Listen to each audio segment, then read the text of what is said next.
Alright. You're live. Got you. Assuming.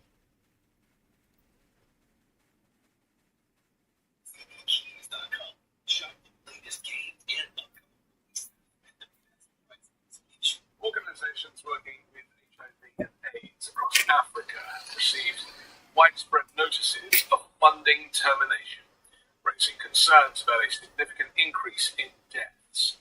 Following the US government's decision to permanently end funding for HIV projects, critical services have been disrupted, according to doctors and program managers. These services range from support for orphans and pregnant women to outreach programs for transgender individuals and sex workers.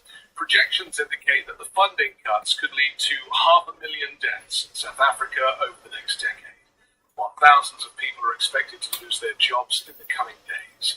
Elon Musk and Donald Trump plan to reduce over 90% of the contracts held by the US's primary development agency, USAID, and cut $60 billion overseas aid spending. Domestic. Good morning. The clip has been a little bit. You get a name change. Or are you a different eclipse?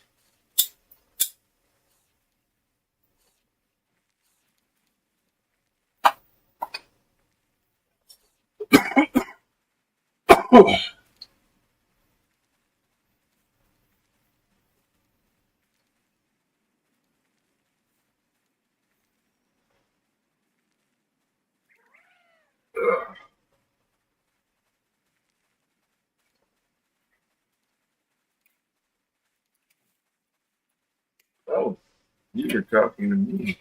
You said handsome. I thought you said Henson for some reason. Good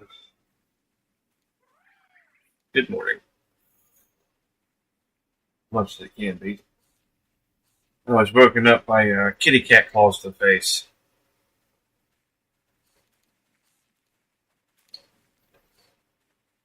Seems of things, it was an accident. She stretched out with her claws, and my face just happened to be there. Sort of thing. YouTube, Sailor Eclipse 1. Hope you had a great night. It was okay. I tossed and turned. I guess. Not normal.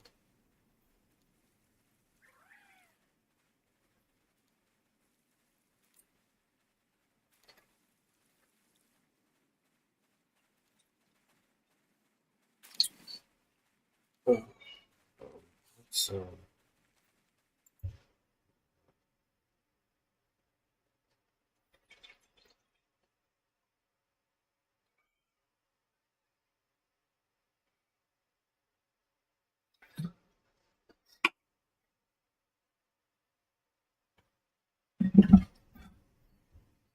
Taking a dude to the beach in a few hours.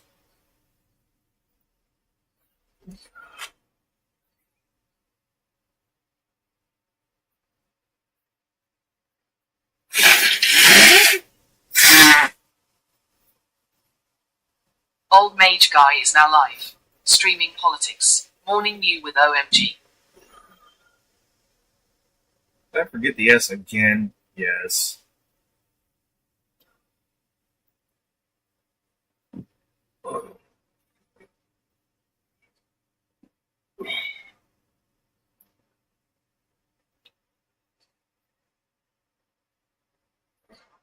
The Trump regime has removed the online application forms YouTube, for several Sailor popular Eclipse 1. student debt Nice, hope you repayment have fun. programs, causing confusion for borrowers. This removal affects applications for income-driven repayment plans, IDRs, which limit monthly payments based on income, and the loan consolidation application on the U.S. Department of Education's website.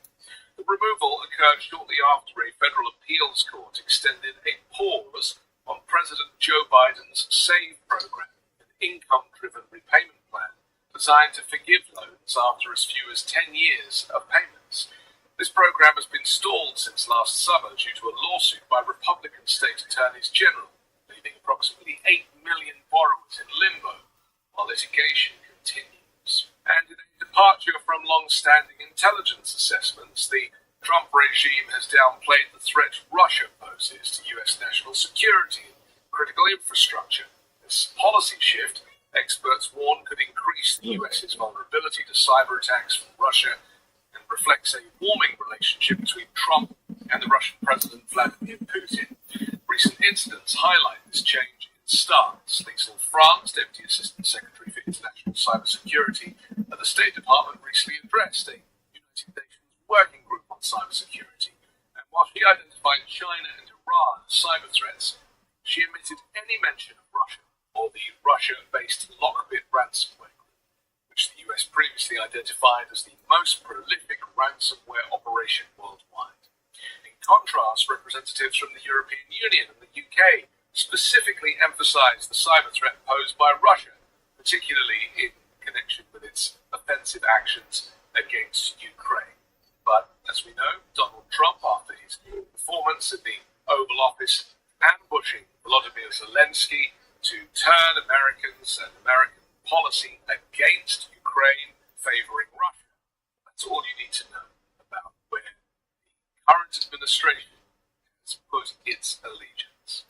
Internal documents further confirm this cybersecurity policy change. A recent memo from the Cybersecurity and Infrastructure Security Agency, which monitors threats to US critical infrastructure, prioritizes China and local system protection, but today is beach day. Russia. We've cleaned up our diets, removed the harsh chemicals from That's our right, it's kind of so why are we still relying good that I on was like, outdated really wake up. remedies for our health? Let me tell you about the highest quality CBD from CB Distillery. They offer natural, plant-based solutions for sleep, stress, and even post-workout pain that actually work. And get this, 90% of people report better sleep with CBD. Now this shoulder's hurt. That's a big deal. And if you're battling daily stress or trying to ease that nagging pain after exercise, CB Distillery has solutions for that too. Once you try it, you'll wonder how you ever got by without it. With over 2 million satisfied customers and a 100% money-back guarantee, you can trust CB Distillery. And right now, you can save 20% with promo code 5MIN at cbdistillery.com. At cbdistillery.com, promo code 5MIN. cbdistillery.com. Not available in Idaho, Iowa, and South Dakota. Meanwhile, Donald Trump continues with his standard of at least one or two scandals every single day. He's now preparing to sign an executive order to make English the official language of the United States for the first time. This order would overturn a mandate introduced by former President Bill Clinton requiring federal agencies and recipients of federal funds to provide language assistance to non-English speakers. The United States has never had a federally designated national language in its nearly 250-year history. With a long-standing tradition of immigration, the U.S. is home to hundreds of spoken languages, with Spanish being practically widespread. Well, a White House summary of the order states that its goal is to promote unity, establish efficiency in the government, and provide a pathway to civic engagement. That's not how you do it. Agencies would still be permitted to offer services and documents in languages other than English under the new directive. But the executive order is part of a series of nationalist actions, including renaming the Gulf of Mexico as the Gulf of America in official documents and reverting the name of North America's tallest mountain from Denali to Mount McKinley. Trump has previously used anti-multilingual rhetoric to support his stance against open borders and immigration in the US. The US does not have an open border and never has. The migrant crisis, a theatre production that helped Donald Trump get elected, supporting his desire to make America white again.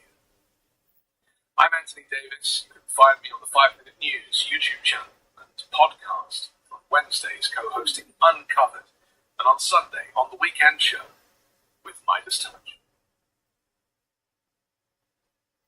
This shoulder's nowhere near as bad as the other one was.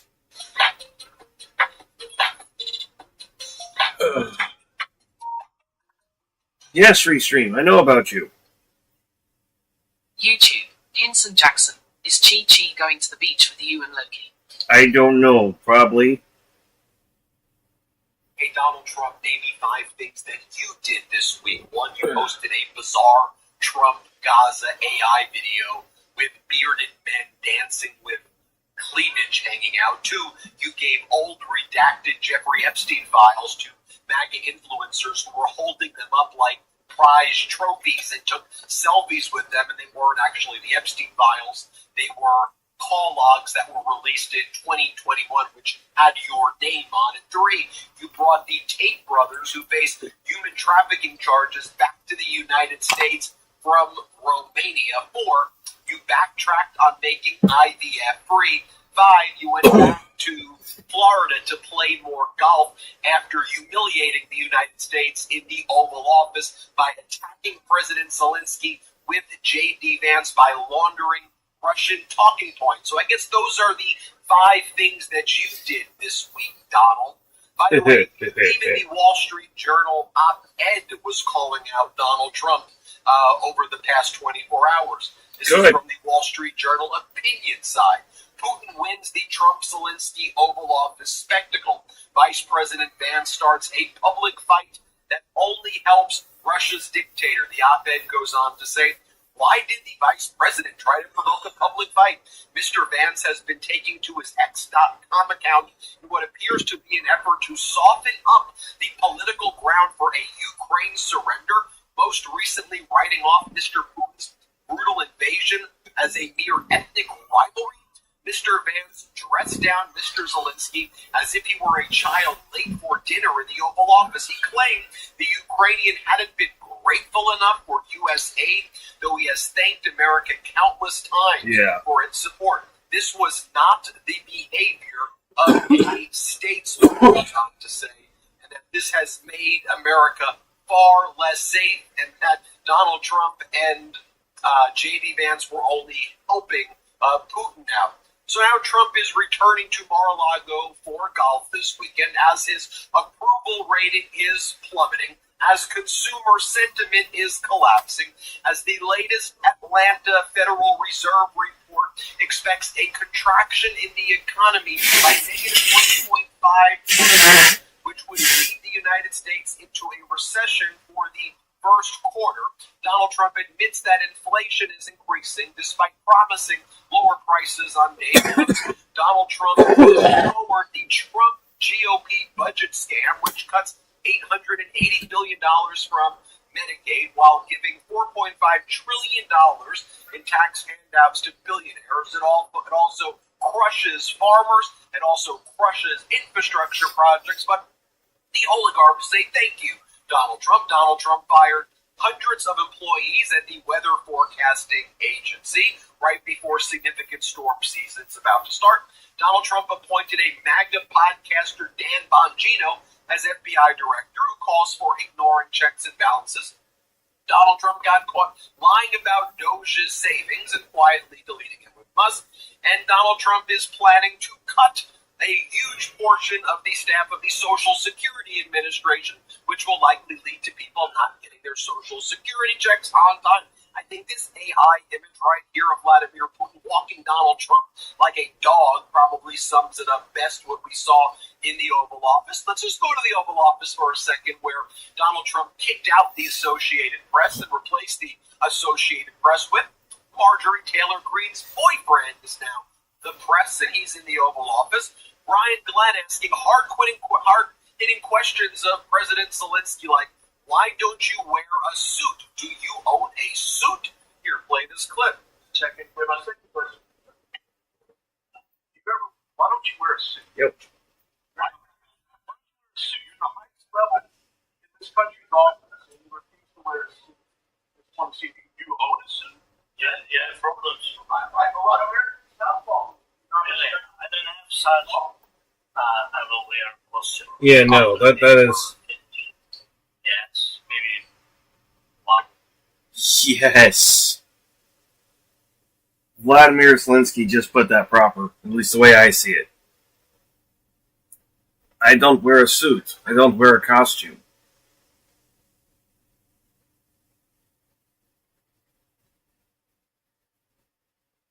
that could never have been put better in my personal opinion. I don't wear a suit because I don't wear a costume.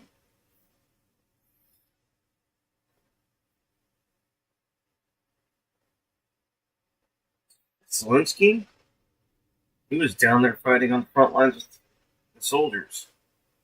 So yeah, for him to put on a suit and tie, that'd be putting on a costume.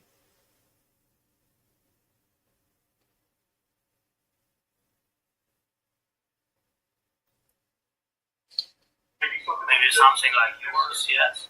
Maybe something better. I don't know. We'll see. Maybe something cheaper. But yeah. Thank you. Then we saw sights like this in the Oval Office. Absolutely disgraceful. Donald Trump going to Zelensky.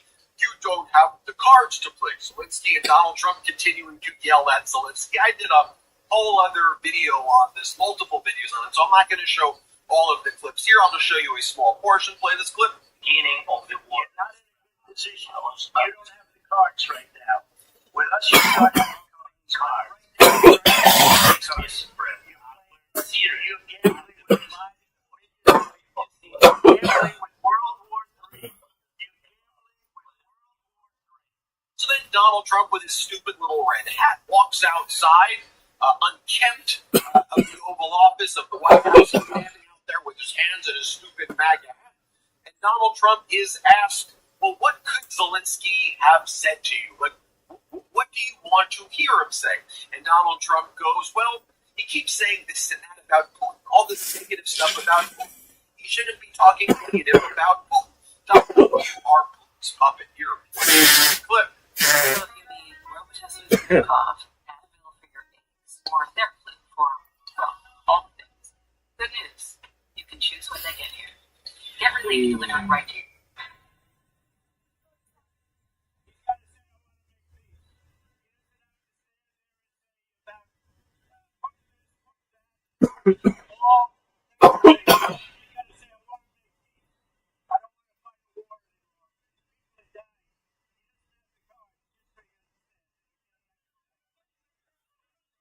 Look, President Zelensky was pushing back at Donald Trump, defending himself as a human being, but more importantly, defending Ukraine and frankly standing up for all democracies in the face of Donald Trump and J.D. Vance's voting and intimidation tactics. And while Fox was, which has become state regime media here in the United States, was parroting Putin's talking points and Trump's talking points, Zelensky went on Fox. Zelensky wasn't backing down. And Zelensky, English is not his first language or even his second language. Zelensky goes on Fox and Brett Baer say, do you want to apologize? Maybe you should just apologize to Donald. And Zelensky stands on business. He goes, there's nothing for me to apologize for. I didn't do anything wrong in the Oval Office. By me saying that this is a bad person who's trying to kill Ukrainians, I was standing up for Ukraine. That's what was going down. Flips fired during all these years, 10 years. So I'm not hearing from you, Mr. President, a thought that you owe the president an apology. Now I respect the president and I respect American people.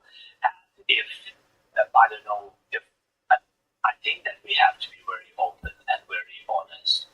And I'm not sure that we did something bad. I think maybe sometimes some things we have to discuss out of media with all respect to democracy and to free media. But there are things that where we have to understand the position of Ukraine and Ukraine. And I think that is the most important thing.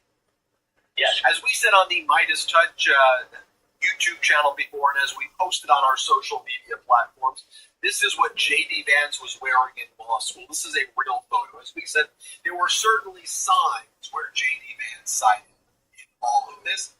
World leaders, though, democracies, that is, raced to the defense of Vladimir Zelensky. Statements like this. EU's chief diplomat said, quote, the free world needs a new leader after Trump's Zelensky meeting.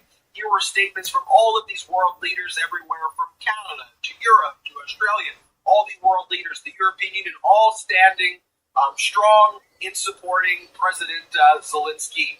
Now let's compare that with the cabinet statements that were being made by Trump's cabinets. I mean, Kim Jong-un couldn't script this any better. As our editor-in-chief, Ron Filipkowski, writes, the talking point went out to Kim Jong-un's cabinet. Praise your orange god. Secretary of State Marco Rubio goes, thank you, POTUS, for standing up to America in a way that no president has ever had the courage to do before. Thank you for putting America first. America is with you. Secretary of Treasury Scott Bessent goes, thank you, President Trump, for standing up to the American people and for our nation on the global stage. Transportation Secretary Sean Duffy goes, thank you, President Donald Trump, for standing up for the United States. The American people will not stand for disrespect of our president, our Oval Office, of our generous taxpayers. Peace is only accomplished through strength, and our allies need to understand that. Secretary of Homeland Security, Kristi Noem goes, I am so proud of our Commander-in-Chief. Thank you, Donald Trump, and thank you, Vice President, for standing up for America. Then this was blasted on state regime media, a.k.a. Fox. Laura Ingraham calls Zelensky a little gnat. Here, play this clip. Zelensky was like an annoying gnat. He never shut up and camouflage. Bye-bye. Here's the chart, by the way, showing, this is from the Atlanta Fed, showing the significant contraction in our economy. And what was Donald Trump doing as he was heading to Mar-a-Lago to play golf? He's sending emails like this to his supporters. I subscribe to his email so you don't have to. Ben, I need you. There's only 24 hours until my deadline. Deadline for what? The campaign's over. He's still grifting off of his supporters. Ben, I need you. Look, Ben, my end of the month fundraising deadline is less than 24 hours away, and failing to meet this goal would be really, really bad. Trust me, you don't want to know what could happen. It would not be good. What the hell is he even saying here? As I mentioned at the outset, consumer sentiment is down. As I mentioned at the outset from the Telegram, top economists are predicting that the United States is in serious jeopardy of falling into a recession. As I mentioned at the outset, the destruction essentially of the NOAA, the National Oceanic Atmospheric Administration, which is responsible for providing weather watches and warnings, monitoring and studying Earth's climate, as well as operating weather satellites and protecting marine life, is getting gutted. That's very problematic to our safety for obvious reasons. 7,000 jobs likely being cut at the Social Security Administration, prompting fears that you won't get your Social Security checks. We're also learning that consumers are spending far less right now than they really have. The steep fall in consumer confidence, which peaked in November when Donald Trump won the election, may be translating into cooler spending or balance. Do me a favor, hit subscribe. Let's get to 5 million subscribers. And thank you so much for watching. Can't get enough Midas? Check out the Midas Plus Substack for every articles, reports, content.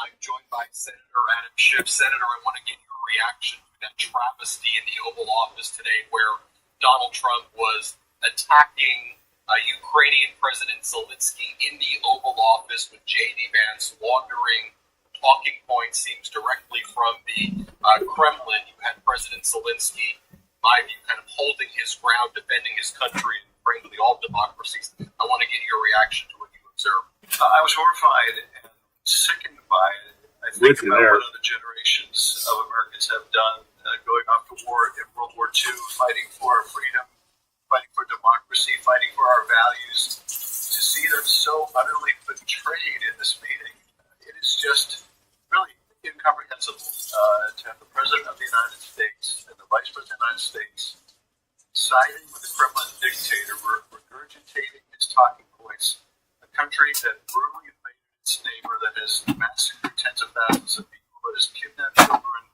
is torturing POWs. That's the guy they're defending, and they're abusing the President of Ukraine, Zelensky, who was forced to defend himself, defend his country, and all in the service of what exactly? The mineral rights? Is that what this is about? President Trump is upset he didn't get the mineral rights to Ukraine. Are we that transactional? Does nothing matter to us but some kind of protection racket? Or I don't know what. But whether this was a corporate sabotage, an orchestrated sabotage, or whether small, petty, weak president, Donald Trump, was just offended that the president of Ukraine stood up for his country. I don't know, but we are going to be living with the consequences of this for a very long time. Sabotage. Your colleague, Senator Lindsey Graham, a Republican, he spoke after the meeting and he said that he thinks that after that, Moscow will be more afraid than ever. Let me show you what Senator Graham had to say and I'll get your reaction. Takeaway. I told President Trump, I said, there's two ways to look at this. Your interaction with Zelensky was maybe the best television I've ever seen, but it's deeper than that. The world is now watching how Trump behaves and acts when he's pressed. I thought he stood up for America, that we're a good people, we want to help you, but we're going to be respected. So I think Moscow is probably more afraid of Trump than ever. I hope the Chinese are, and I hope the Iranians are. As to Zelensky and Ukraine, to the Ukrainian people, America wants to help you. The way the meeting went today, you made it almost impossible to help you. No. Senator Schiff, do you think Moscow is more afraid than ever after what they observed in the Oval Office building today with Trump and Zelensky? I can't imagine a better meeting from the point of view of Vladimir. He has to be just overjoyed with this. Watching the President of the United States betray Ukraine, watching the President of the United States call Ukraine the aggressor, make out Zelensky to be a dictator. Literally, they must be celebrating in the Kremlin. This has been such a dramatic transformation of American policy. So, I don't know, my colleague was watching, but it could not have been the same meeting that the rest of America and the world were watching. This is a dream come true for the Kremlin, but for our allies, and I think you can see the reaction of our allies, world leaders in Europe and elsewhere, all coming to the defense of Ukraine. They witnessed the same meeting, and they're all expressing support for Ukraine. And why? Because they witnessed the President of the United States betray Ukraine. So I don't think there's any question about what the mood is in Moscow. It's just jubilant. But everywhere else, it's a cataclysm.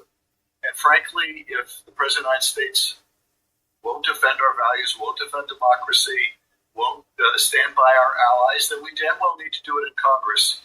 And I hope that what we heard from one of my colleagues is very much an outlier, because if it isn't, I don't know what happened to the party of Ronald Reagan. Ronald Reagan must be rolling over in his grave right now. Yeah. So what do you think is the reaction that's going to be? I'm not sure if you've heard anything from some of your colleagues, perhaps on the other side of the aisle yet. That's what Lindsey Graham had to say. There was, tended to be bipartisan support for, by and large. I mean, I would say there were a lot of Republicans in the House who weren't supportive of Ukraine, but in the Senate there was more bipartisan support of Ukraine and Zelensky. What are you hearing now? Are Republicans so afraid of Trump that they're they're afraid of his tweets and Elon Musk posting things on X and Doge, whatever? I mean, what's going on? I went to the Munich Security Conference, which was only a week or 10 days ago, and it was a bipartisan delegation. We sat down and met with Zelensky. During those meetings, I expressed my strong support for Ukraine. I took issue with what Secretary Hegseth had then said about, well, Ukraine won't be a member of NATO and they're not going to be able to retain the territory that Russia has invaded, and said that, no, Ukraine and NATO should decide who's in NATO. Nobody gets a veto. The Kremlin certainly doesn't get a veto. What's more, we shouldn't be undercutting Ukraine in terms of its territory even before negotiation begins. And those remarks I made were not an outlier. I think they were very much consistent on a bipartisan basis with what other senators in the room also felt. Now, whether they'll speak out, some have spoken out before today, whether they'll speak out after today when they cannot avoid a direct confrontation with the president remains to be seen. But if not now, when? If not after such a fundamental betrayal, then indeed their support for Ukraine, for our international standing, has simply vanished, disappeared, along with Donald Trump's arrival on the scene. So after that Oval Office meeting, Donald Trump canceled press conference that was supposed to happen, and then announced that he posted on his social media platform that he was also just canceling the peace talks. I mean, it feels like what a petulant child would do in a situation like that. Then he went outside of the White House and he was wearing the red MAGA hat, and he was basically asked by the press, so what would Zelensky, what should Zelensky have done in the Oval Office? And Trump was like, well, he shouldn't have stood there and been like, Putin's bad, Putin this, Putin that. Like, why was he talking about like Putin that way? I mean, here you can hear for yourself what Trump said. I'll get your reaction to it. Let's play. He's got to say, I want to make peace. He doesn't have to stand there and say about Putin this, Putin that. All negative things. He's got to say, I want to make peace. I don't want to fight a war anymore. People are dying. Said he doesn't have to say negative things, Putin. Let's be real here. If somebody comes in your back door in the middle of the night and cold cocks you in the eye, you're not gonna be saying nice things about this person. You're probably going to be turning around trying to beat the living shit out of him and get him out of your goddamn house. That's what Zelensky's going through right now. So, for anyone who thinks Trump did good yesterday with that shit, y'all are smoking crack. Take it from someone who used to smoke crack. Y'all are smoking crack. Get some help. This, Putin, that. I mean, it's. I'm watching that and I'm thinking to myself, like, this is crazy. This is crazy stuff. It is crazy stuff, and it's a continuation of what we heard from President Trump yesterday when he was talking about how we can rely on Putin, and Putin seems to be a man of his word. This is the guy who puts polonium in your tea and kills you. Mm-hmm. This is a guy who has murdered journalists and thrown, not personally, but had top Russian military and other leaders who disagree with him or aren't sufficiently pro-Putin thrown out of windows. Or has their plane crashed, as we saw with Prigozhin. This is the guy that we're going to certainly trust him. And he's taking issue with Zelensky for his criticism of Putin. We used to have presidents of the United States until this one who would share that criticism of the Kremlin dictator. But look, this is Donald Trump being petulant Donald Trump. This is Donald Trump caring about nothing of American values. It's just about his ego or trying to make a buck or aggrandize himself. If he truly believed in the peace negotiations, would he be willing to walk away from them with something? It's all about Donald Trump. And today, Donald Trump is pleased with a leader who stood up for himself and stood up for his country and wasn't going to be a lickspittle. But you can see the reaction around the world, and it has not isolated Zelensky, has isolated Donald Trump, and sadly, the United States of America along with him.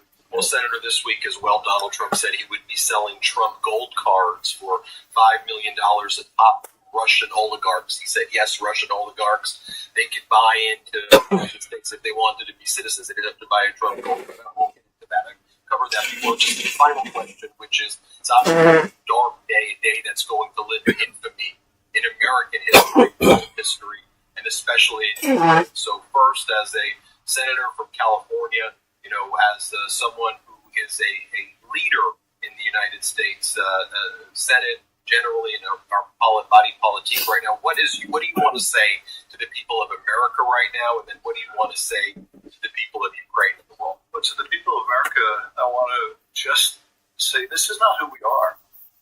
This is not who we are. We don't bully. We don't take this side of the dictator. We don't ignore the long and important role that we have played in defending democracy. That is not who we are. We're just not what we saw displayed.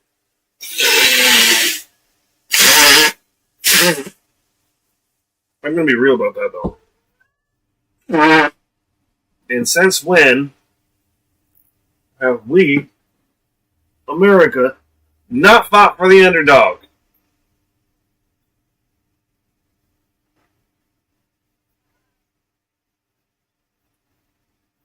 Since when has the underdog not been our choice?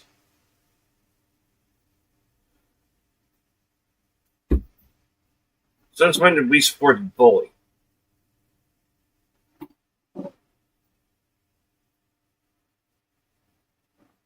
By the President of the United States today.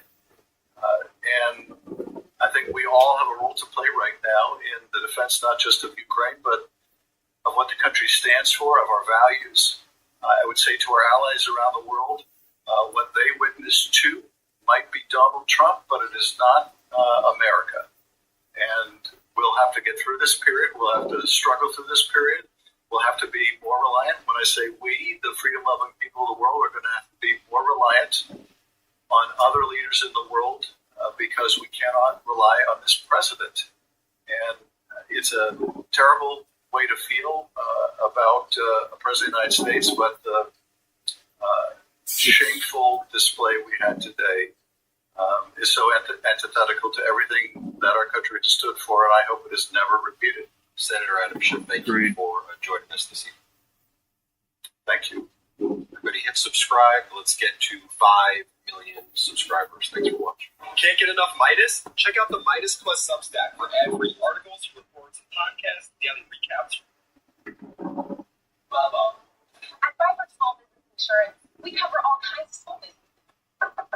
Fox is more shameless than Russia state regime media. Fox is more shameless than North Korea state regime media. I mean it. I mean, Putin and Kim Jong-un must be like, hey, Fox, can you maybe teach our state regime media what you're doing? Give us some tips. I mean, after Donald Trump disgraced the United States, humiliated himself with that despicable appearance in the Oval Office where he and J.D. Vance laundered Putin's talking points to attack Ukrainian President Zelensky in the Oval Office in front of the world media. Unfortunately, Zelensky stood up to Donald Trump and pushed back, and apparently that made Donald Trump have a boo-boo that hurt Donald Trump's feelings. So Trump said, peace talks are now off, because Donald Trump's a petulant little third-grade bully. No offense to petulant third-grade bullies. So Fox calls No.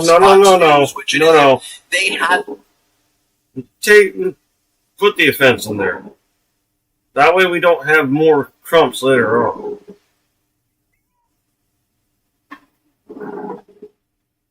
Kids need an example of what the negative is, not just what the good is. You show a third grade bully kid this kind of shit, watch what happens. Well, okay. Move to the back of the bed if you're going to pant. Not that you have any reason to.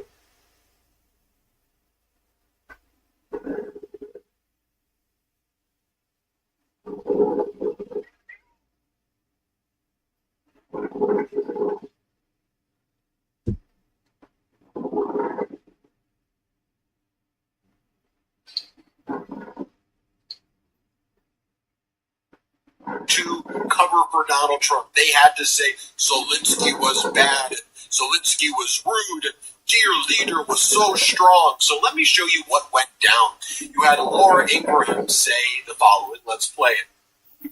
Zelensky was like an annoying gnat. He never shut up in camouflage. But I think she's describing herself and other Fox hosts there, like Jesse Waters, who then said the following. We run the world. This is America's world. He's our proxy.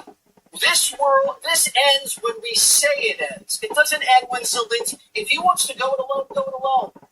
I'm glad we helped him. Russia invaded. We got his back. At first, it was the right thing to do. But now it's not. Now the war's over, and he doesn't recognize it's over. And reality's going to eat this guy alive if he doesn't recognize this. What? He goes, we run the world. This is America's world.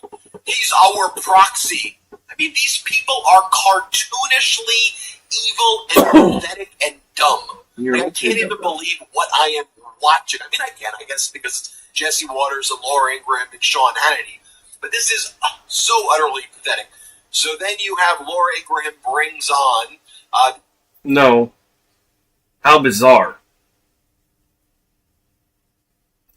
Don't pass up the moment for a how bizarre pun.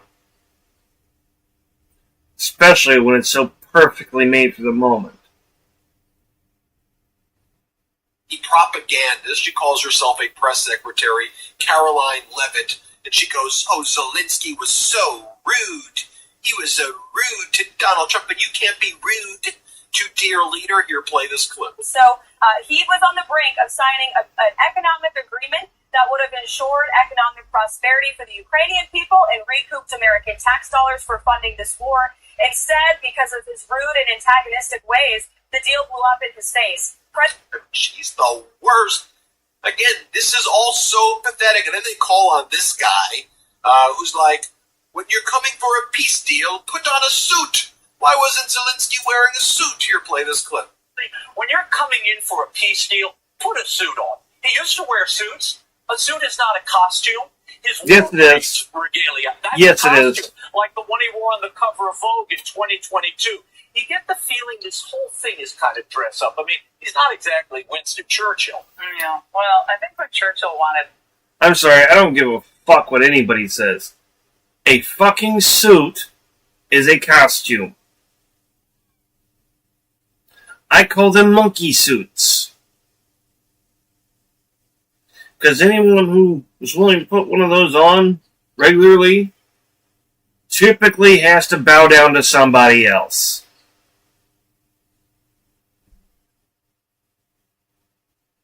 That's not an insult against the person wearing the suit. It's more of an attack at the system. I don't hate people who wear suits.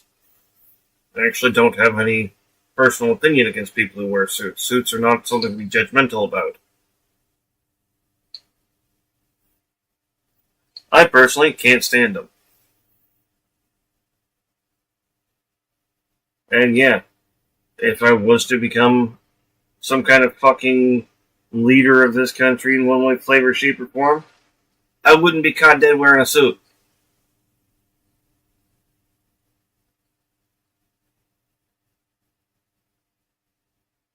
I would dress nice for me.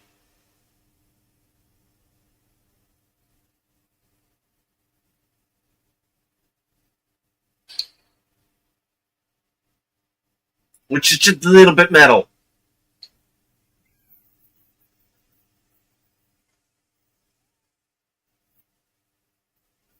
Think black slacks, a leather jacket, and spikes.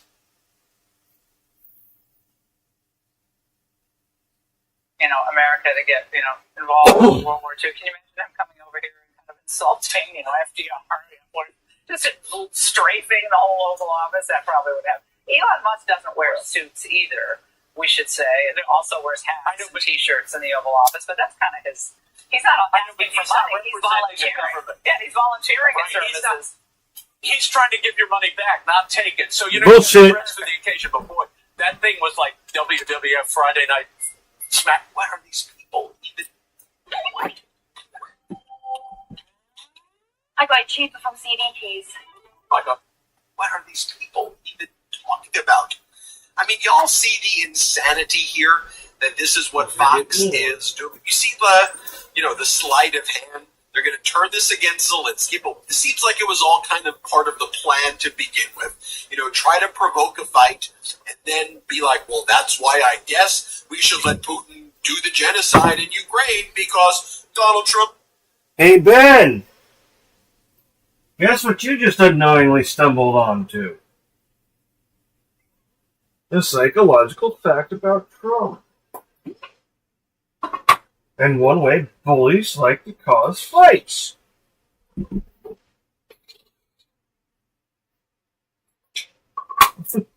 No, it doesn't just seem like it. It is it. You're being blind to the psychology of the situation. Trump is a bully.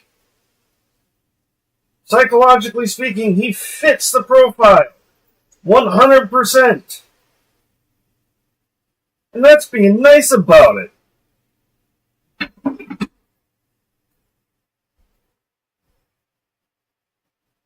So it's not like watching a bully try to start a fight. It is watching a bully trying to start a fight. To manipulate shit and get what he wants. It's not like it is it.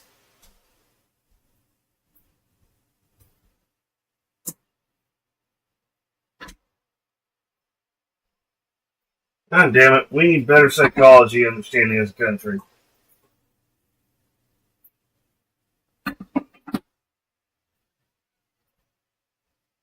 It's like, no, it's not like it is. It 100% is.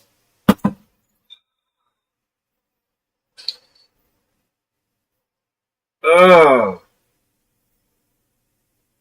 Got his feelings hurt. For what reason, too? I mean, there's nothing that Zelensky did in the Oval Office that was wrong. I mean, Donald Trump and J.D. Vance were behaving amateurish, pathetic, undignified. I mean, they were behaving just so ghoulishly, and all Zelensky was... They are acting like a couple of fucking teen bullies. Let's be 100% on this. Zelensky was set the fuck up. Trump and Vance knew what they were doing when they called him in there. Zelensky was set up and put on a fucking rack. Like is, yeah, Putin's a bad guy, and stop blaming Ukraine for Russia invading it. That's hot. And Zelensky said thank you over and over again. What did you expect him to do? I mean, but this brings you into the psychology of these spineless MAGA Republicans who literally behave the way, like, North Korean politicians behave to Kim Jong-un. I never thought this could happen in the United States of America. These spineless people. Here's Jesse Waters saying, oh, everyone should be friendly, and what Zelensky did was undignified. Here, play this clip. Everyone seemed friendly, about to eat lunch, just doing what they do. Then for some reason, Zelensky got an attitude. And they bring on these spineless MAGA Republican senators right here, like Senator Schmidt. And Senator Schmidt basically like, you do not disrespect him. That was disrespectful. Here, play this clip. Embarrassed. Adam Kinziger's Do they realize they're actually hurting their cause by appearing on television? I mean, it's making it harder to get to any positive outcome for Ukraine. Yeah, the America Last crowd has always got something to say, but I think today was telling. I think people should pay attention to the people who were defending Zelensky versus the people who were defending America. Shut it out. A defining day, I think, a fault line that existed for a while is now out in the open. And it's very, as you said, it's very educational, it's very instructive. But the truth of the matter is, we're Americans. That's our president. And no foreign leader comes into the Oval Office and disrespects us that way, especially when we're trying to help. I think all of these people are just straight up crazy. We were watching a bunch of like maniacs. I mean, here is Senator Schmidt again. Here's what he has to say. Play this clip. And they were very clear today. I just think, and I also have golfed with President Trump from time to time. Today for Zelensky, let me be real. We're not dealing with maniacs. We're dealing with sociopaths.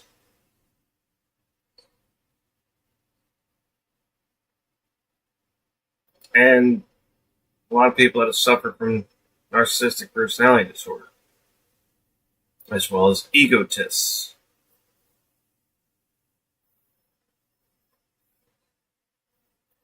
What we're dealing with is quite literally all your fucking schoolyard bullies saying they changing the way shit's working, and you would have to sit down, shut up, and like it.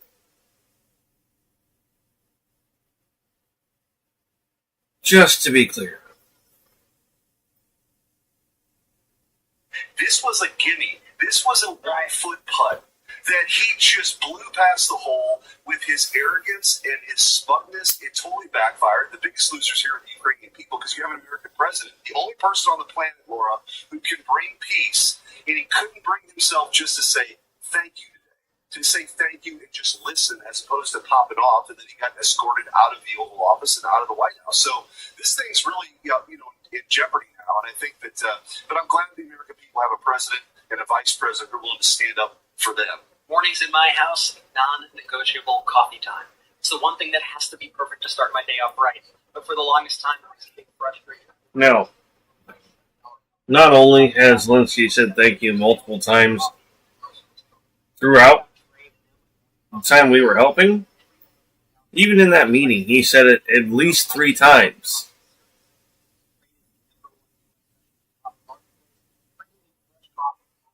I've seen that kind of bullying. I've gone through that kind of bullying. I've been in Zelensky's position when it comes to dealing with that kind of bully abuse.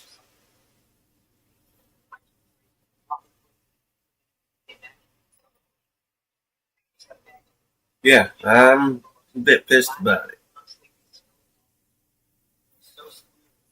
to put it lightly.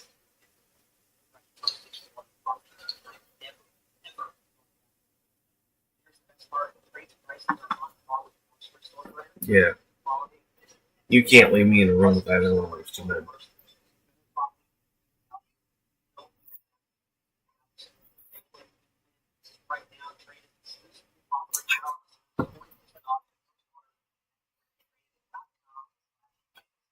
They'll get bored, find a reason to start picking on me, and then I will turn them into fucking paste.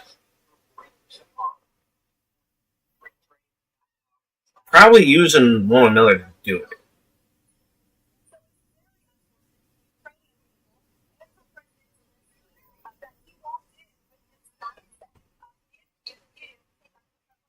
People without much gratitude for what the American people have done. Caroline. His countrymen are dying, and most of all, President Zelensky failed to recognize that he is walking into the Oval Office with a new sheriff in town, and that sheriff is Donald Trump.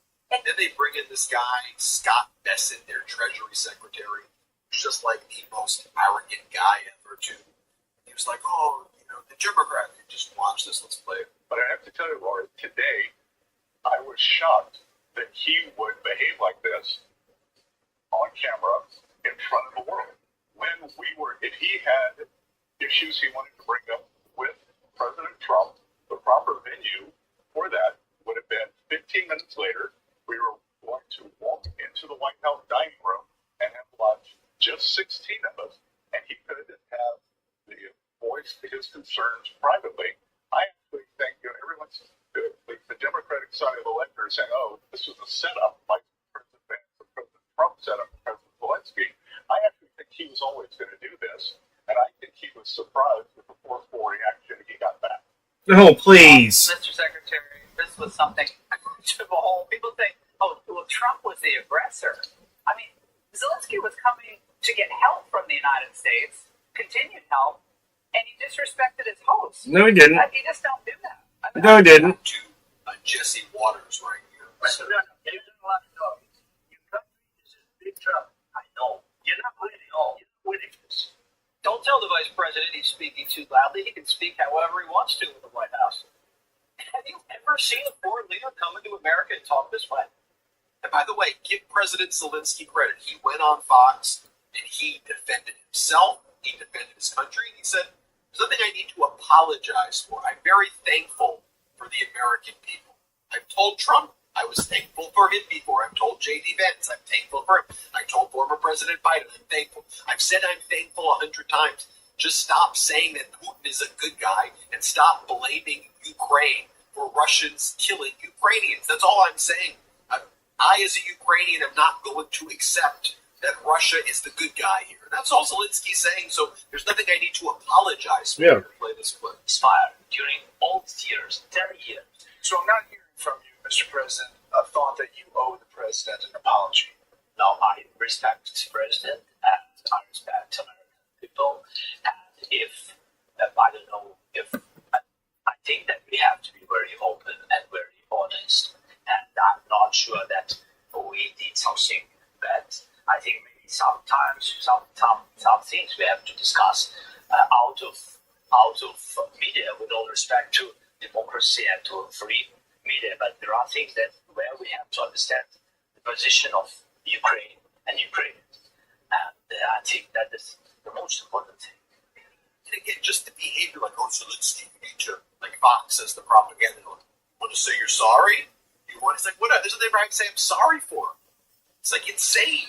Here's Zelensky again. Let's play it. Do you think the public spat in the Oval Office in front of the media served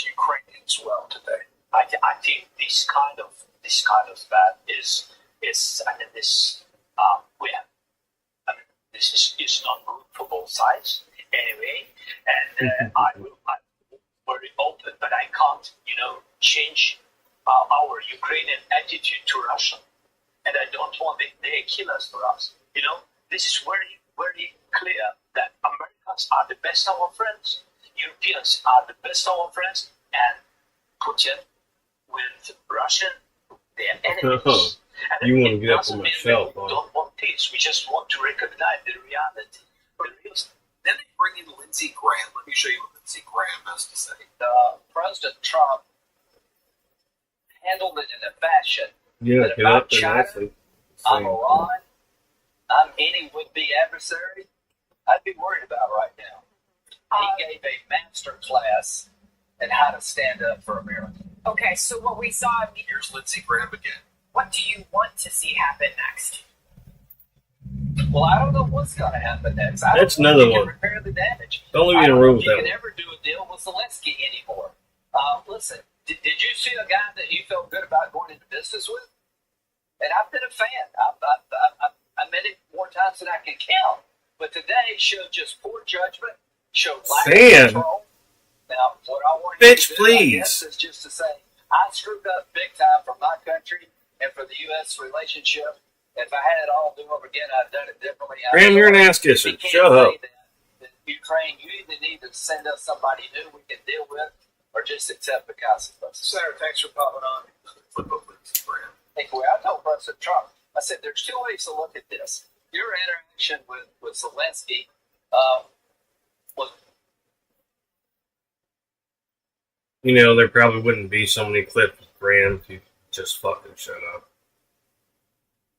But Graham only shuts up when he thinks he's going to be embarrassed or in trouble. So, maybe the best television I've ever seen. But it's deeper than that. The world is now watching how Trump behaves and acts when he's pressed. I thought he stood up for America, that we're good people. We want to help you, but we're going to be respected. So I think Moscow is probably more afraid of Trump than ever. YouTube, Oh, the Chinese Howard, are, good and morning, the my Iranians beautiful are. friend, love you, buddy. As to Zelensky Good morning, and Howard. Ukraine, to the Ukrainian people, America wants to help you. The way the meeting went today, you made it almost impossible to help you. And again, I need you to apologize. Apologize right now. You're playing this clip. I just think there's no way the president could have signed that deal, given the way he and JD and our country were treated. I don't know if you can put it back together. I don't know if you can repair the damage. And I busted my ass to try to help Ukraine to make sure we help them win a war that would, get this war over in a way that we don't have further aggression. And Donald Trump's the man to do it. can anyone name me one thing Graham has done to help Ukraine?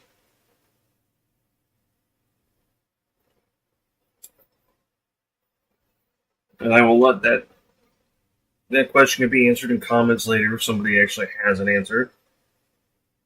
But I don't know a single thing he has done to help Ukraine.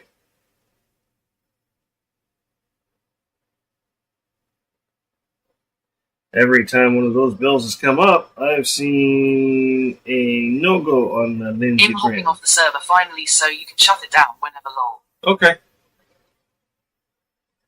I'm going to be gone a good portion of the day, so I might just leave it up. Unless it needs to be restarted.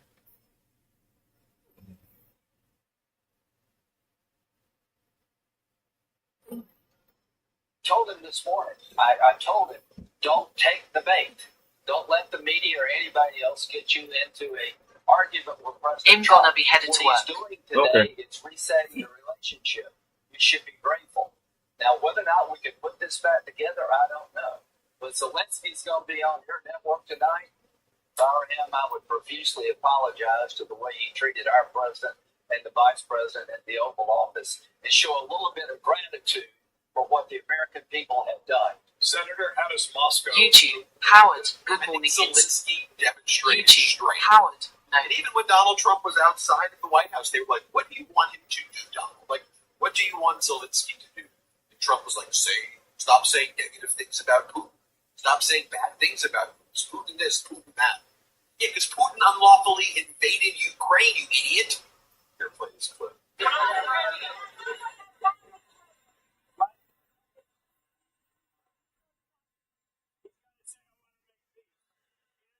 Stand there and say about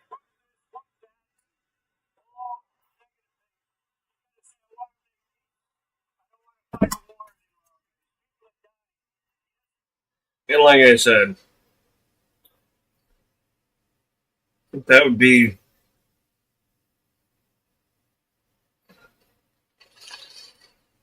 pretty dumb.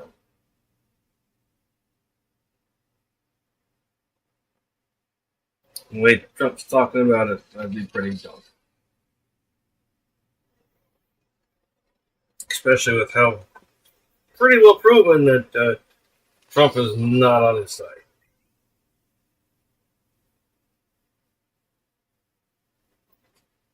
This was quite literally a setup by J.D. Vance and Donald Trump. And Vladimir Zelensky got sat in the fucking middle of it. He was the hot seat for a couple of bullies. Straight up. No two ways around that one. I've been in that hot seat with those couple of bullies. Not okay with that action. Not okay with the way Zelensky was treated. Not at all. This is Trump's corruption and his evilness is matched by his idiocracy. We're watching the most pathetic Putin pawns in the White House behave in a way that brings shame on the it's shameful as can be to the rest of the world. We're sorry for this. Seriously, maniacs here. Until they rip this microphone from my very hand, we will stand with democracies across the world, here in the United States and abroad at the Midas Touch Network. That's what we will do. Yes, we're run by a maniac authoritarian regime here now in the United States. And honestly, when that happens, I will have to do more digging. But I won't keep going until I can't take it.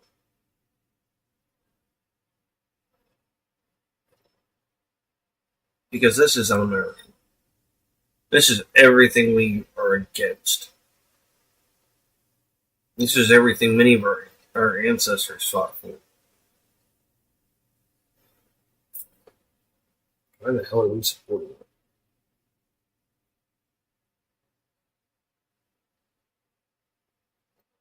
Next one begins in 10 minutes, so we'll actually have live.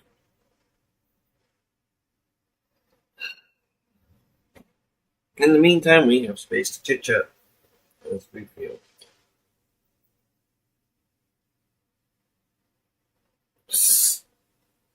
Ugh.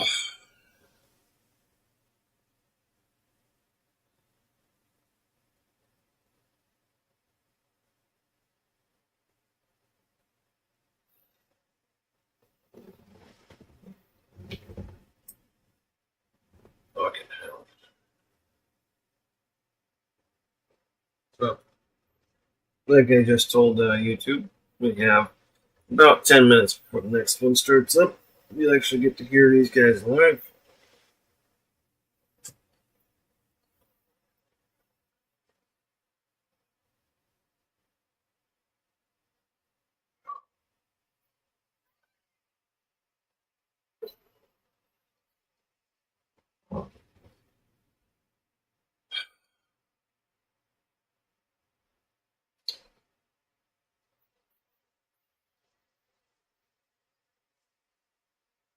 Utter ridiculous.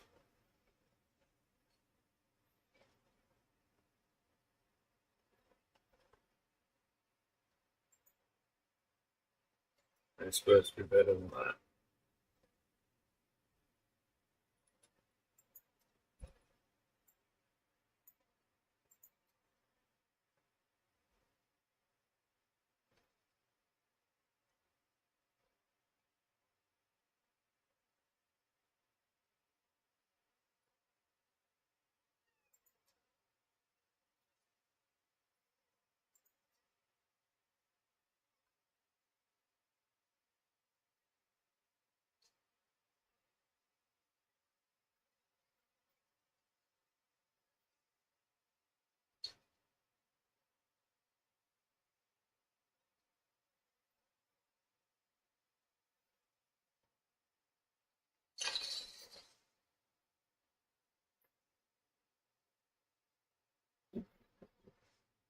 I am a baby girl.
I'm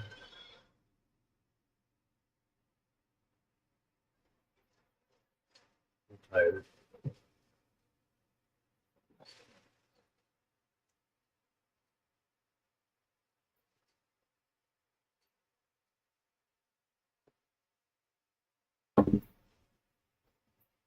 Tossed and turned quite a bit last night.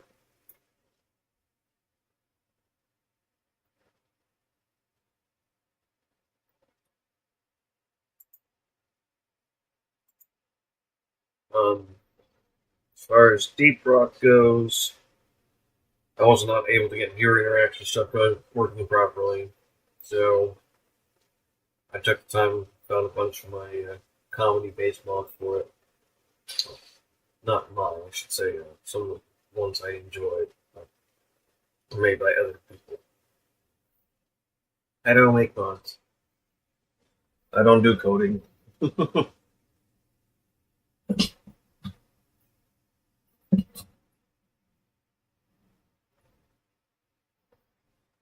The only thing I really did personally directly was modify handling lines.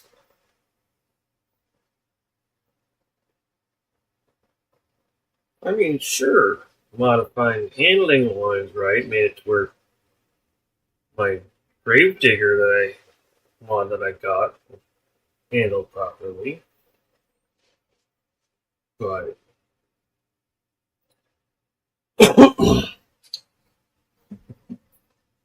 I just made it fun.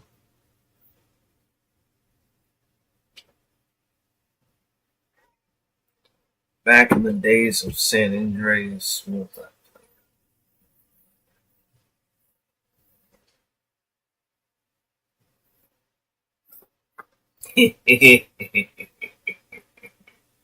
The super bus.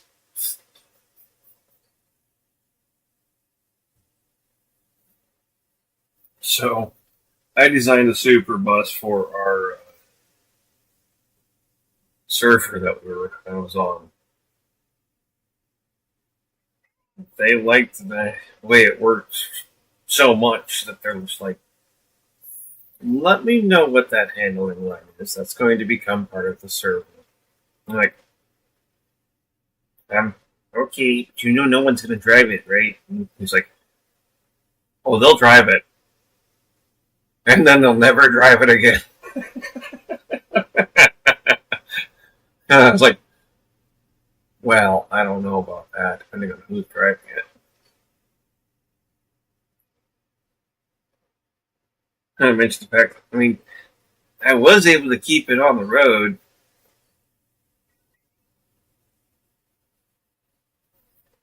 He's like, yeah, but you were hitting the accelerator once every 30 seconds.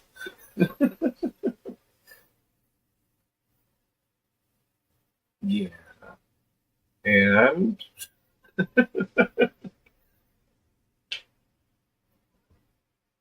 no, if you held that accelerator for more than, I think it was 3 seconds, that bus was fucking gone.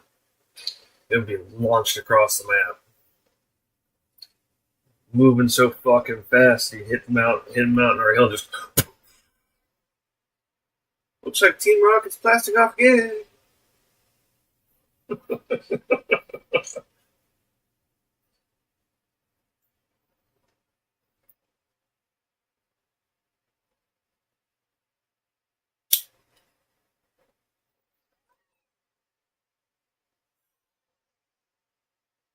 But no, of that little bit of, I guess you could call it modding work I've done, actually getting that Gravedigger working properly was nice. Actually having a monster truck that handled like a monster truck to go around San Andreas was nice.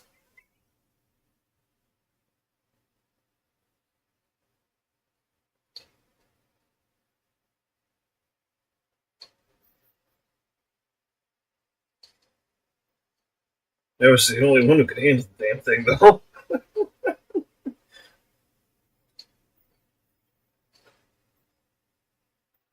And you're like, how do you handle this thing? It's so bouncy. Like, yeah, real monster trucks are rather bouncy. Haven't you noticed how far their suspension depresses when they land and then come back from depressing suspension?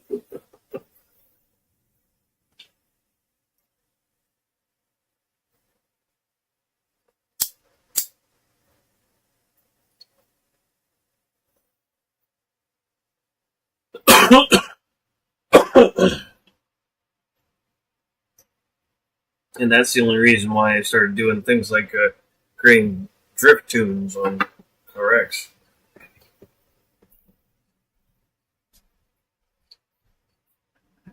If you're gonna pant, you need to move off the edge of the bed. And the DOJ interference. You know, I see you're all over the place talking about it, and I figured, why not hear a vehicle? So, I mean, the Justice Department recently ordered the dismissal of corruption charges against New York City Mayor Eric Adams. My question to you is, how does this decision impact the perceived impartiality of federal prosecutions, especially considering the multitude of resignations of prosecutors like Hagen Scoten, who reportedly faced pressure to drop the case? Good to be back with you, Michael.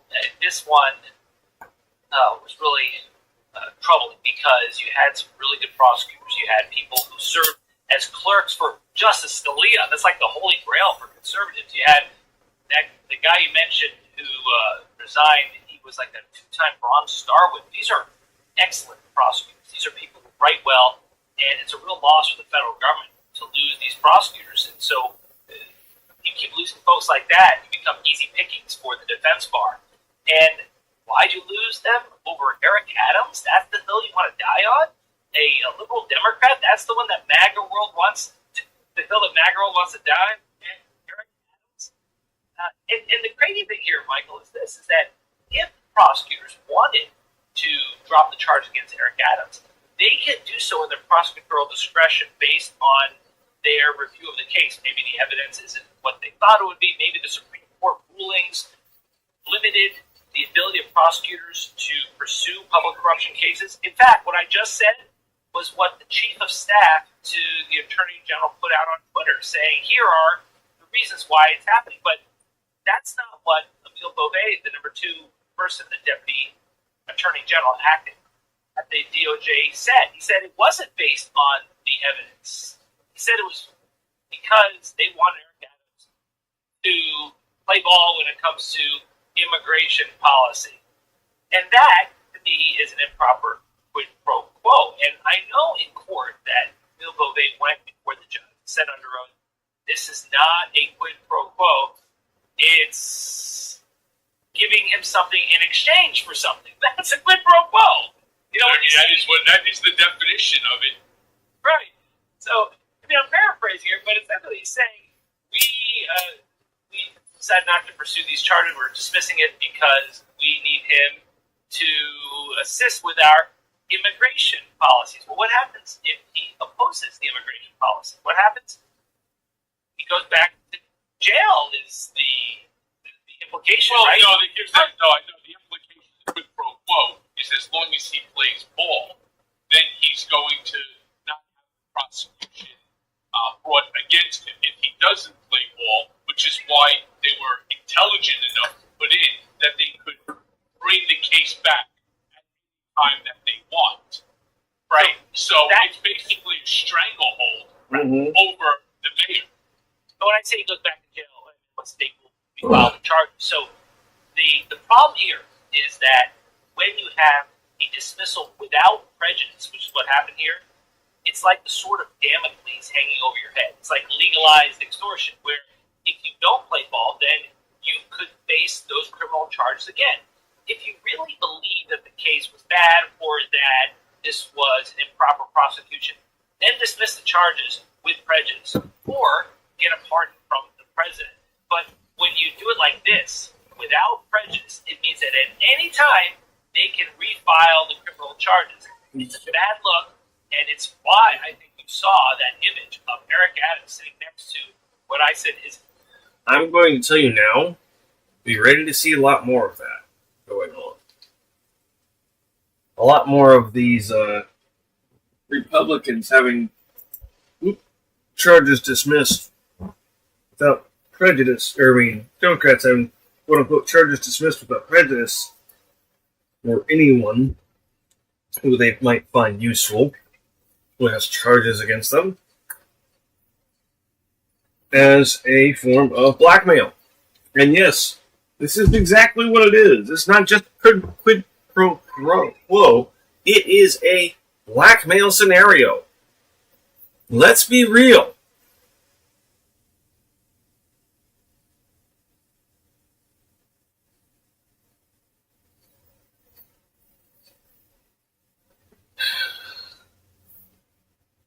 We need to get past the bullshit and call out the real shit. His handler, the head of the border czar, who was saying that if Eric Adams doesn't comply with the deal, I'm going to be up his butt. This was just a humiliating moment for the New York City mayor. Can you imagine any more humiliating moment for a New York City mayor? Maybe if the mayor see more humiliating moments for New York City. Motion to dismiss Mayor Adams' charges. We've seen all sorts of DOJ corruption. I'm sworn to me personally, as you know, when I wrote my own second book, Revenge About, where Bill Barr weaponized the Department of Justice. They created a counterfeit location monitoring agreement, knowing that I could never sign it because it would have been, I could not have printed and published and distributed and talked to the media about my first book, Loyal. And so they unconstitutionally remanded me back to prison. What did we ultimately learn? That Jeffrey Berman, who had recused himself, went ahead and was engaged in conversation with Bill Barr, which is improper in and of itself, and not to disclose that was improper, but he went ahead and he did that, where they wanted any charge that was levied against me to be removed, to be dismissed, if it contained anything to do with Trump. They didn't do it before, so I guess maybe they learned a lesson. They understand quid pro quos a little better. Maybe Jeffrey Berman probably should not have kept it a secret to himself, except until he got a book deal Cohen, years later. you know as well as I do, it's blackmail. Call it what it is, problem. bud. What Trump is doing is he's capitalizing on what he knows, which is that the DOJ has a lot of issues. But here, in this specific one, the DOJ's motion to dismiss Mayor Adams' charges, as you said, Emile Beauvais stated, it's influenced by political considerations. Let me ask you this, as a lawyer, as a guy who ran the Palm Beach County, what are the legal and the ethical ramifications if the judiciary rejects the motion, which I don't think they will? You know, Judge Ho was tortured by this. He was like head in his hands, and he he didn't know which way to go. But it is in the interest of justice to reject a deal that is motivated by politics. This is the kind of deal that you reject. There is a power that judges have.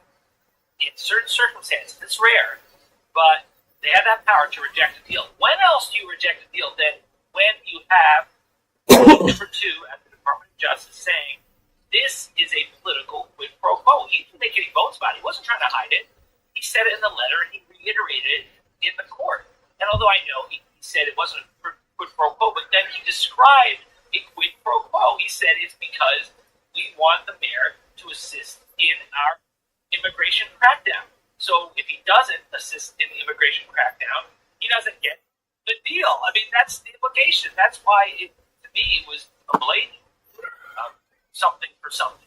And you're talking about right. If it looks like it walks like a dog, it's a fucking dog. It is.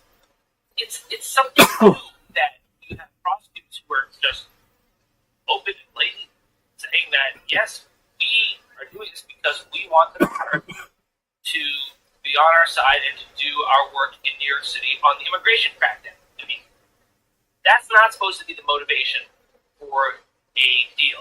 That's not supposed to be the motivation for dismissal of charges. You have to follow the evidence and the law, and it's not supposed to be about politics. So that's what this whole thing was about. It's blackmail. Trouble. And that's why you saw the mass resignations. You could not find someone to go into court and stand before the judge and say that this is what it is and to defend this. Now, to his credit, Beauvais himself went to the court and did it himself. He should have done that, right? That's what he should do because it was his decision.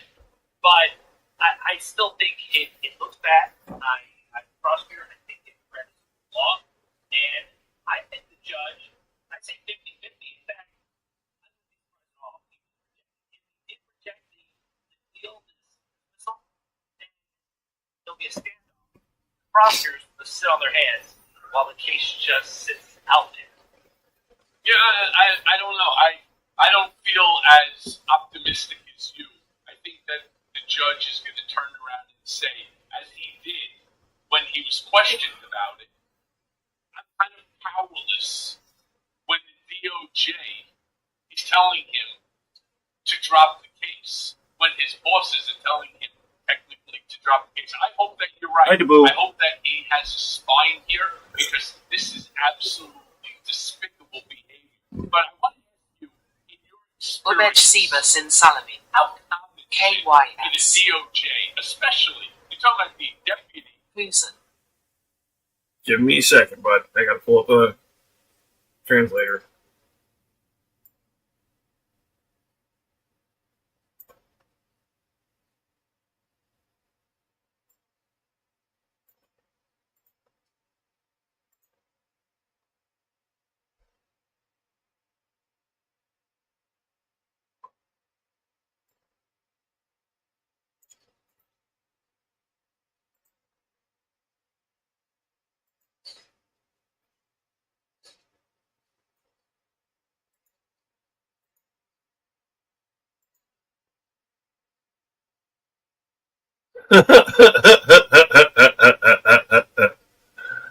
Oh, is that all you got? Bro, you would have been just as good off calling me a son of a bitch. I certainly am.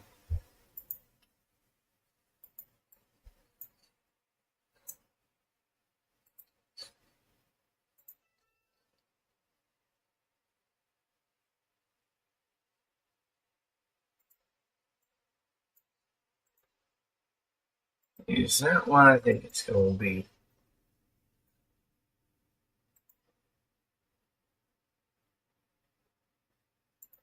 Do you love Dr. Pepper? And question mark, question mark. Do I love Dr. Pepper? No. Is it alright? Sure. Better than a lot of other sodas out there. That's for sure.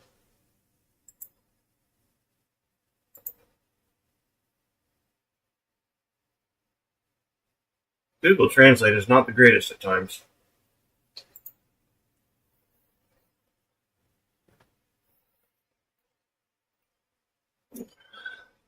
What about Mountie Dew? I do like Mountain Dew. I grew up on it. Not to mention, I kind of come from that stock.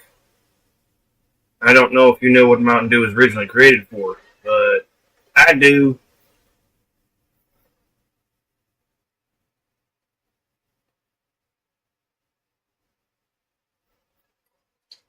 I figured it out pretty quickly. Shocked my family members. Never had touched alcohol when I figured it out. My uncle tried asking, you know what Mountain Dew was made for? What do you think about Zelensky and... Well, judging by the original language you used, I'm going to say you're not going to like my answer. I definitely back Zelensky.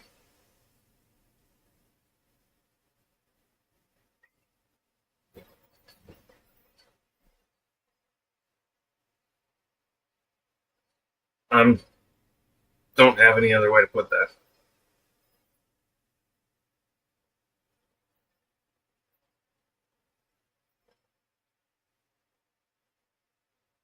Without being a jackass, I don't have a better way to put that. And I've got no reason to treat you with disrespect. About Palestine and...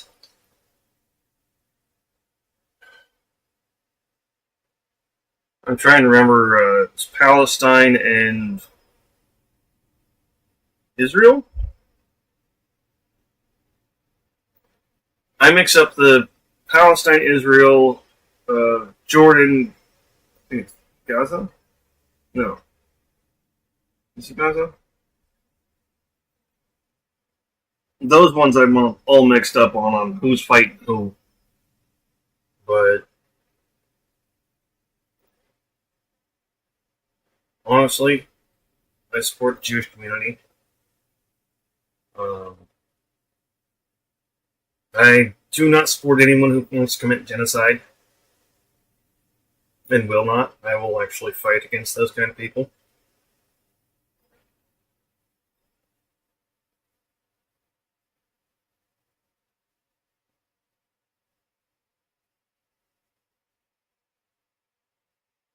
Yeah, I could see why you popped that one up for race, ethnicity, or religion.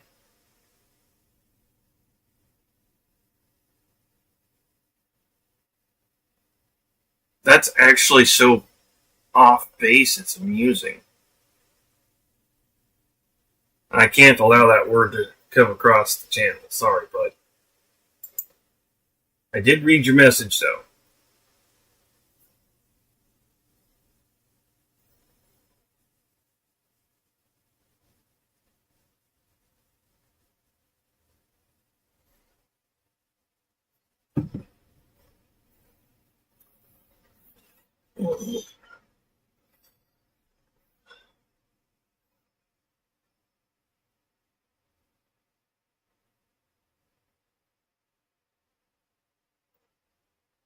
Where are you from? I want to suck your nipples. I'm from West Coast, United States. If you wanted to suck my nipples, that was the horrible way to come about coming into the lobby. Even if I was down for something like that. To be clear, I'm not. But that was the worst way that you could have come in.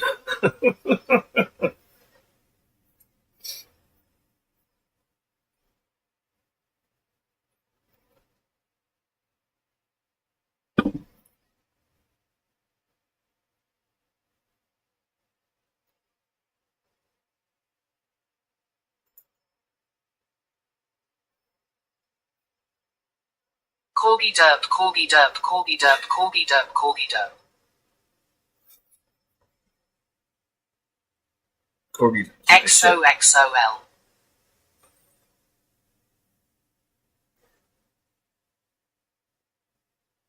Hole. HOHOL.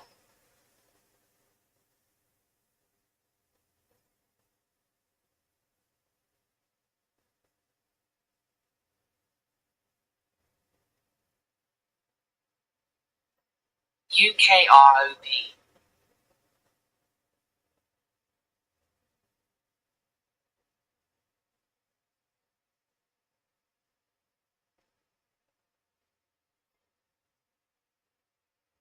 Yeah, you're gonna have to cut that out.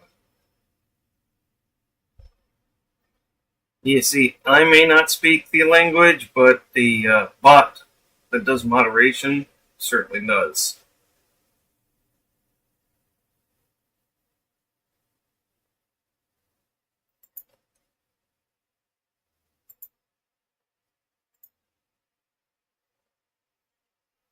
PI Doors.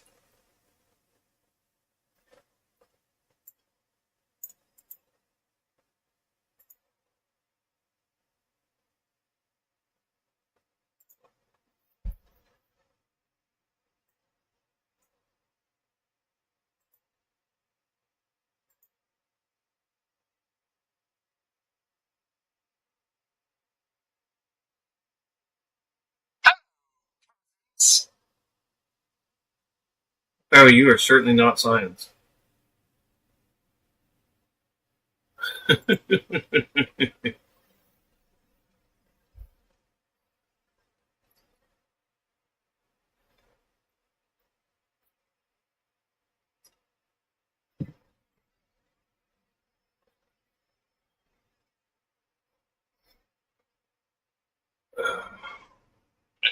General of the United States to negotiate dismissals of charges against public officials in exchange for policy cooperation.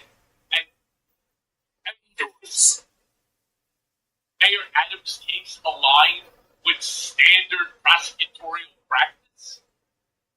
As Danielle Sassoon, she was the Trump-appointed acting head of the Southern District of New York. She resigned. That's a new one. She clerked for Justice Scalia. She's not from the liberal deep state plan Joe Biden. You're not science either. That tells you all you need to know. And it's a shame because she's a brilliant, talented attorney, and lost her. You lost 7 people in that office. And it just doesn't bode well for the DOJ, which is going to need strong prosecutors to prosecute violent crimes. I mean, they do some important work there. The Southern District of New York has the best reputation. Yeah, you can call me that, I guess, if you want to. The Department of Justice. But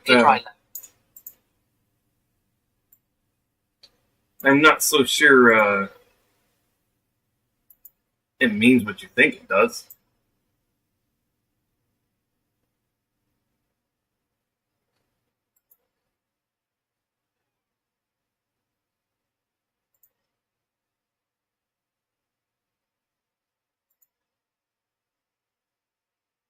Ooh, that's not nice.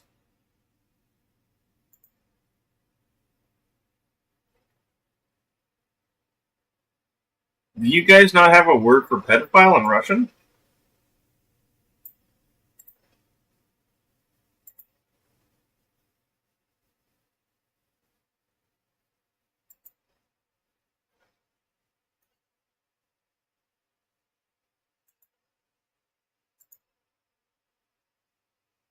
Good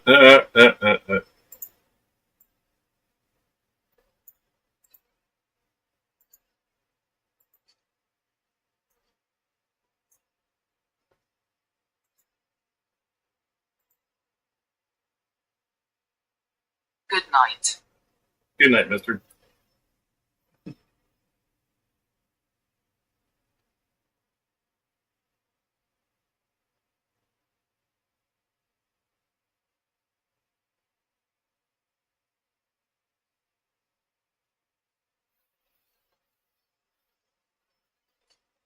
And thank you for stopping by, dude.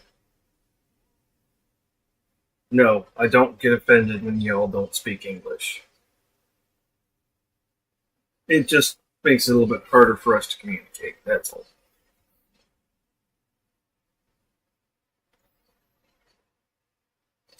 I'm not one of those Americans.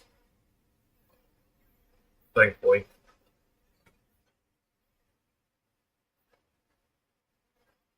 Or actually, or you'll get first play.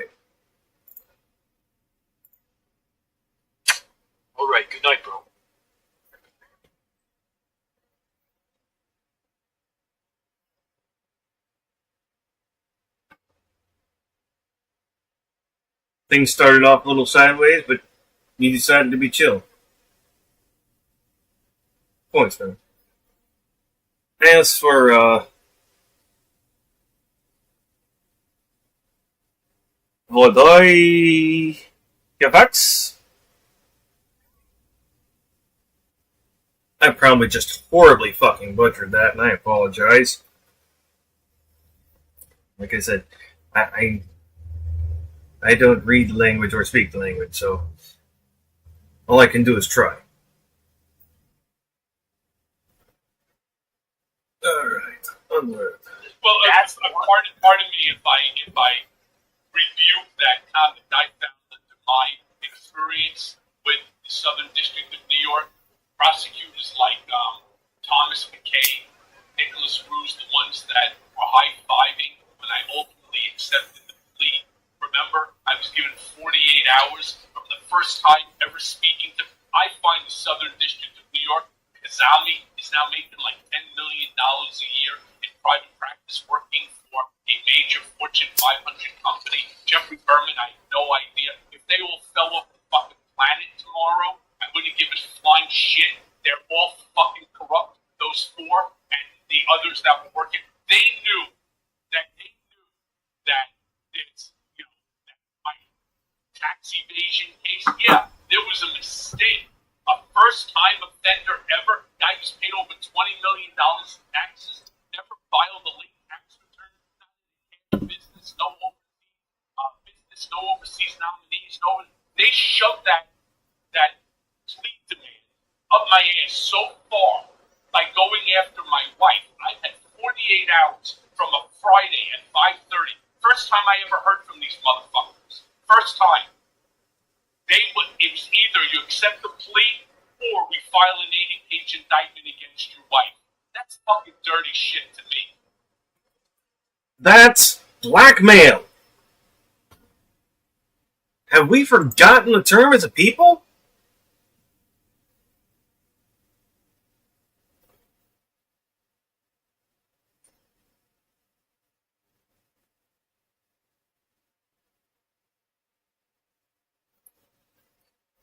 That's blackmail and extortion.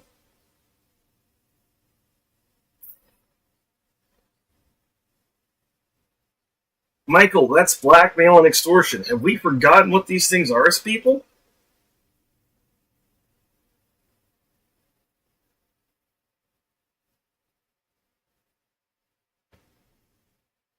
Michael, you went through a lot, and you didn't even mention the hell you went through by getting sent back to prison for writing a book. When No.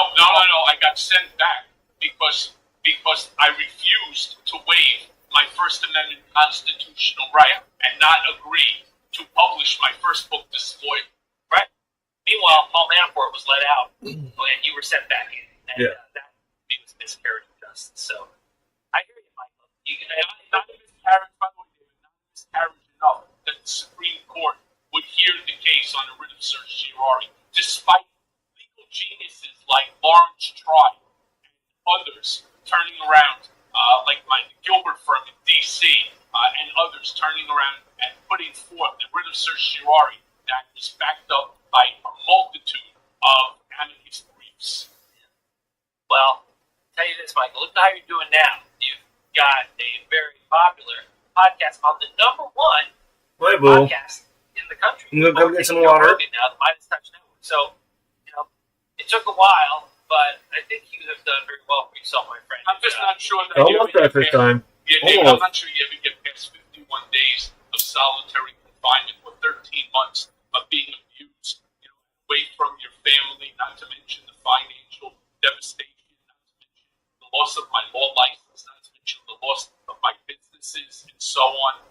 I'm not so sure that I would say that I'm anywhere close to par, right? And while I'm sitting here trying to figure my life out, you got guys like Kazami that was in on the whole thing with making like a $10 million salary, a worthless piece of shit. That's really what he is. But you know what? Let me move on and ask you this, because I can sit and rant about how fucked up the DOJ is. But the DOJ was never as fucked up as when Trump and his administration started to pull certain nonsense. And the worst part, already know what they can do. I was a practice run. I was the litmus test. And now they know how to push it even further. So let me ask you this, since you were talking about the resignation of senior DOJ official, like, for example, Bradley Weinsheimer, over the handling of Mayor Adams' case. It really does highlight internal dissent. I guess this is a bridge too far for this group. Tell me, what does this indicate about the current state of morale and the integrity within the Justice Department as a whole? Yes, I'm trying to avoid the shadows that are on me. It's like, don't worry about it. You look great. Well, it shows that the morale is low. That's why it's important to do things that bring back morale. I'm hoping that there'll be some prosecutions that will be important for the rule of law. Like, for example, there was a case that I was just seeing of a guy out in the Midwest who was trying to kill cops. And this happened a couple years after January 6th. He is now trying to get out of it because he said that President Trump's pardons of the January 6th event applied to him because he was motivated by January 6th, even though it took place 2 years afterwards and thousands of miles away. And the Department of Justice came out with a memo saying, no, you don't get let out. The pardons do not apply to you. So they need to do more of that. Go after the violent crimes. Look, as much as I supported Trump's opponent in the election, Kamala Harris, I did not support his policies. But if they stick to the things that they promised to, go after fentanyl at the border, the immigration crackdown, even though I disagree with some of it, if they stuck to that, at least that's what they had promised, and that's what people elected. But by the way, I would be okay with that. Right. There's some things, like in immigration, to secure the border, yes, I support that. It just depends, the devil's in the details. But agreed. Right? Yeah. But when you focus instead on grievances, on just perpetuating the big lie about the 2020 election, to do things like to investigate the investigators. What was that? That's a problem, and that will backfire. Look what happened with Bill Barr and John Durham. They investigated the investigators, the Russian investigation, and what happened? They had 2 cases filed that went to the jury, and both were quickly acquitted in a humiliation for Bill Barr. Okay, but that's but David, I'm so sorry, but that's just, it's a personal humiliation. They lost big shit. Meanwhile, they didn't go to jail for filing a false claim, fucking up somebody's life. They didn't turn around and end up losing their law license. So, what's really the repercussion? That's the whole problem. That's the whole problem. And now that you have Attorney General Pam Bondi, who you know very well, she's now initiated what you're talking about, comprehensive reviews of federal prosecutors in any case that involves President Trump. Yeah. All right. When he was former President Trump. Right. Well, when it comes to Pam Bondi, my story with her, I ran against her, and then she won, I lost, and then so I worked to close down the pill mills and save lives from the opioid epidemic. So, to talk about my own experience with her, it was positive. Now, I have no illusions. I know that she's going to do things I disagree with. We come from different sides of the aisle. We have different politics. She's going to do things I disagree with. And I knew she would investigate the investigators. And I think that it's a mistake because just like with Bill Barr and John Durham, it's going to backfire. But the difference is that I have never believed it. This is where I have the bright line here. I was careful with Matt Gaetz and actually prosecute Donald Trump's enemies for political reasons. If that day happens, then we should have another conversation. But I don't believe that'll happen. And for people who say, well, why did you even say nice words anyways? Well, I speak about my own experience. And number 2, keep in mind this. We should have lived this is not the world of the perfect. This is Donald Trump's DOJ. If Pam Bondi's not there, who do you think's going to appoint? Well, Matt Gaetz. Yeah, he already tried that. Rudy Giuliani. Emile Beauvais, the number 2. So, you have to also think about this. And we're going to disagree with you. But when that day comes, if that day comes, where Donald Trump's enemies are walked out handcuffs, Liz Cheney, Anthony Fauci, I will go public, and that will be a total undermining rule of law. That will be That will be. But the investigations in themselves, as much as I disapprove of them, they've been done before, and they ended up with big nothing. When your car breaks down, you take it to a mechanic with no hesitation. And it's not something most guys do themselves.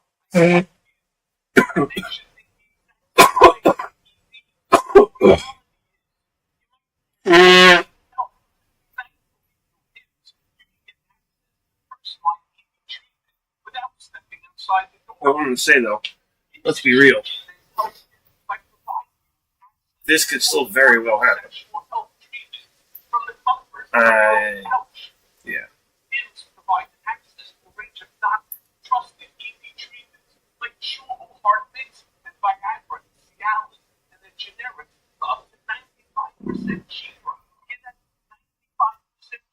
If you got something that can help fucking open the public's eye, now's the time to say it.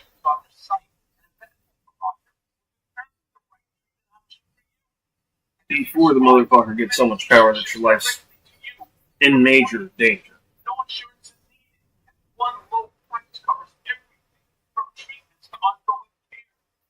Let's be real. Now's the time.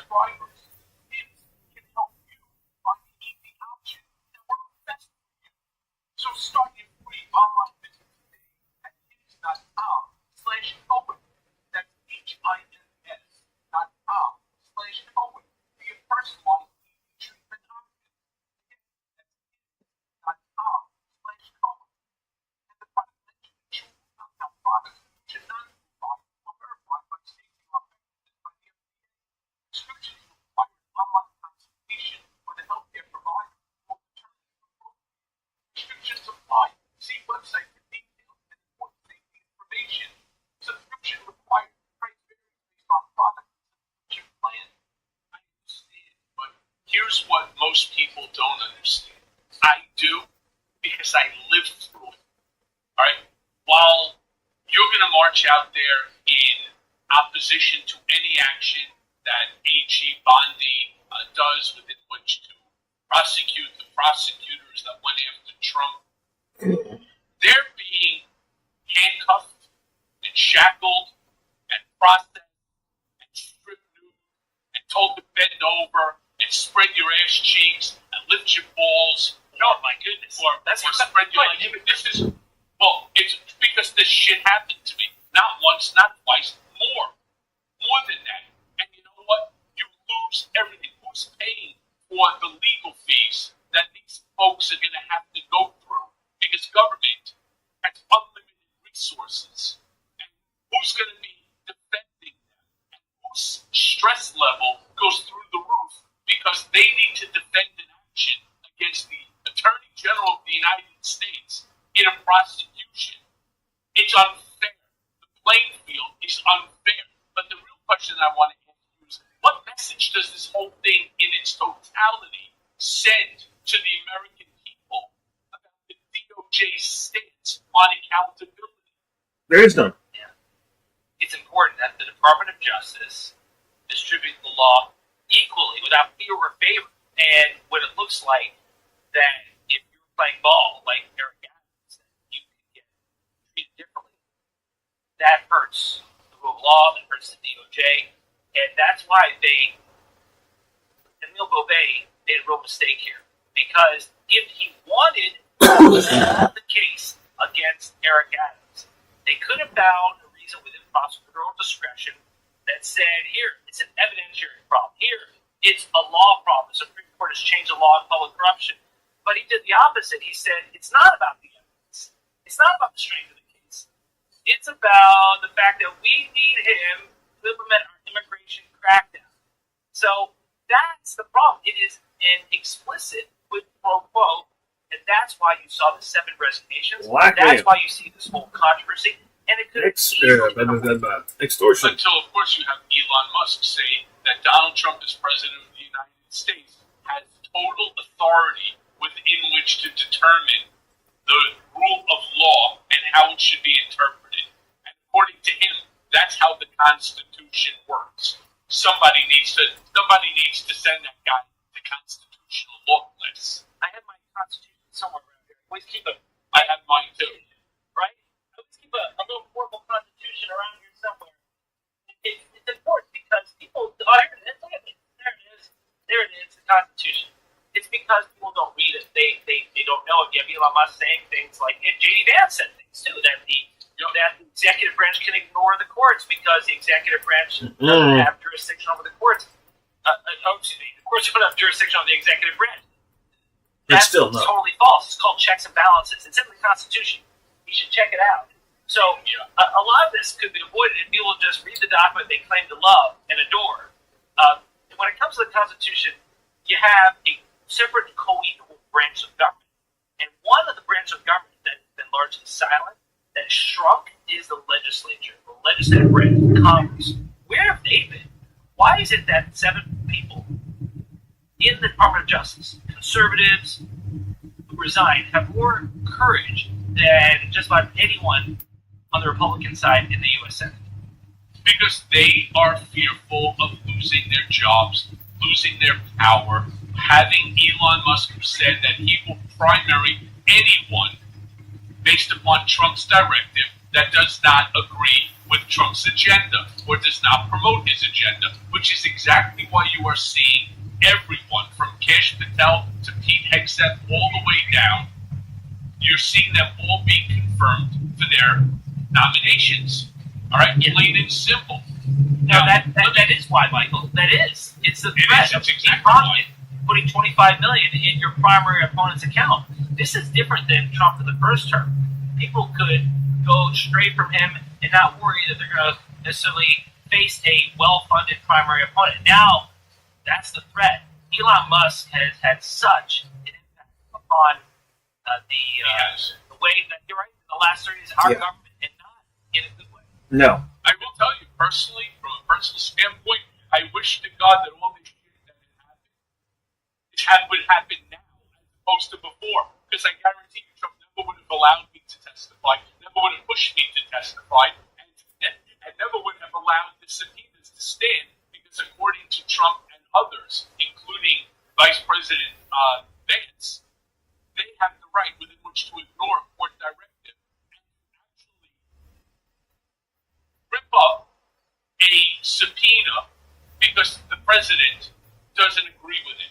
That's basically what they're saying, that there is no checks and balances, that there is no tripartite system of government, that all power is conferred to the executive branch, specifically to the chief executive. But, I want to bring up something that you also referred to. You know Pam Bondi. You like her. I've actually met her. I helped to support her in her run, believe it or not, at Trump's request years ago. Oh, she supported her against me? I did. I was told by my boss to write a check. He told me how much, and I did it, as did other executives. Actually, that may have been in her re-election. It was the re-election. Yeah, because Trump, when we ran the first time, he was a Democrat back then. So, yeah, he wouldn't have helped her out. Well, during her confirmation, she was asked, and she pledged to uphold the DOJ's independence. Now, in light of these recent actions, such as the dismissal of the charges against Mayor Adams, how do you assess her adherence to this commitment? I was thinking about that, about what happened here. And I think the deal was cut when Eric Adams went down to pay tribute to Donald Trump in Mar-a-Lago. That was before the inauguration. Eric Adams made an unscheduled trip down to Mar-a-Lago and met with Trump one-on-one. And Adams said, well, we didn't discuss my case at all. If you believe that, I've got some land to sell you in the Everglades. But I do think that that's when at least the framework of the deal was cut. And then it was finalized with the meeting that Emile Beauvais had with the lawyers for Eric Adams. The one where Beauvais was prosecuted to rip up the notes that were taken there. And that's what happened. So we have not heard from General Bondi much about this matter. And I think her silence is telling that this is something that probably rubs her the wrong way. I don't believe that she would have done this. And in fact, the fact that she didn't say anything about this, that this was done by Emile Beauvais, who was appointed by Donald Trump to this position, not by Pam Bondi. And also, Bondi's chief of staff is the one who spoke up on Twitter to say, here are the evidentiary reasons why this is a weak case. Here is the Supreme Court precedent. Not once did he say, well, we need to do it because we want Eric Adams to play ball. So I do think that she is not being served well by some of the people around her. And yes, I know you're going to say, well, the buck stops at the top. Fair enough. But there's a reason why she's been quiet about this, and I think it's because she probably doesn't like what went on. You know, a lot of people have asked me what my thoughts are. You know, a lot of journalists and so on. And I said every interaction, and I've only had a few, with Pam Bondi, she's always been forthright, and she's always done, as far as I was concerned, the right thing. Some people may argue that, but I found her to be honest and legitimate. Now, while I acknowledge that she is in Camp Trump, so is every single attorney general. You think that Merrick Garland wasn't on Team Biden? You think that Bill Barr wasn't on Team Trump? Right? I mean, the notion that the President of the United States is going to nominate an attorney general that doesn't side with that individual, that's just plain stupid. It's ignorant to think every single person that gets nominated by the president is somebody that's in their camp. And I hate the fact that just because he nominated her, just because she, was confirmed, means that every act that she's going to take is going to be one that is corrupted, illegal. I don't see it. I'm with you on that. I don't see it. Yeah, Michael, you and I know her. That's why when I speak about her, and I get pushback from some of our friends at Midas Mighty saying, what do you think now? You regret what you said. And keep in mind what I said. I have said about my personal experience with her and the fact that we disagree on a lot of things. She is loyal to Donald Trump. She will investigate the investigators, and I will disagree with that. But at the end of the day, she's not going to walk out Anthony Fauci and Liz Cheney and the others in handcuffs. And by the way, if I'm wrong about that, I'm going to come back on the show and eat some crow. But I still maintain that. And then they say, well, why would you say all these nice things about her knowing all the other things about disagreeing? I said, because you can still be friends with someone you disagree with, politically done too partisan in some ways that you can't even have that conversation. Now, I will say this. Democrats, I just believe we should pick our battles. I think Tulsi Gabbard is a clear and present danger to our country. I think she's a Russian asset. And I think RFK Jr. is dangerous. And a host of us. Patel, who was confirmed. And I knew Cash Patel was friends with it. But you don't hear me saying these things about these others. But if Pam Bondi is not Attorney General, it's not like Sally Yates is walking through that. You know who's going to be Attorney General? It'll be Matt Gaetz, Rudy Giuliani. It'll be Emil Beauvais. It'll be the My Pillow guy with the law degree. So you say you regret what you said. Well, once she does something that is contrary to what I expected, then I'll eat crow. But so far, it's pretty much as I expected. A loyalist who is qualified, who will do things I disagree with, but will not walk out his enemy. She's not going to cross that line like Bill Barr did. I think Bill Barr had the DOJ draft a counterfeit federal location monitoring agreement specifically for me. I don't see her doing that. I think that she actually has a line in the sand that she will not cross. Right? She could have come out and said, I agree with it. We should drop this Eric Adams case because we want him to play ball. Because Matt Gaetz would have said that. Emil Beauvais said that in not paraphrasing, but in other words, he did say that.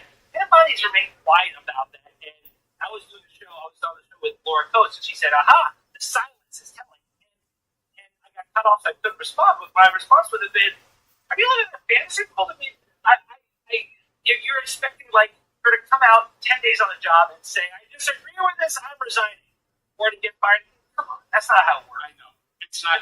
She said, that's not how it works. And you don't want her to resign, because if she resigns, then Beauvais is going to be Attorney General. Lay it out. Beauvais, it would be Todd Blanche, who is above him. He's the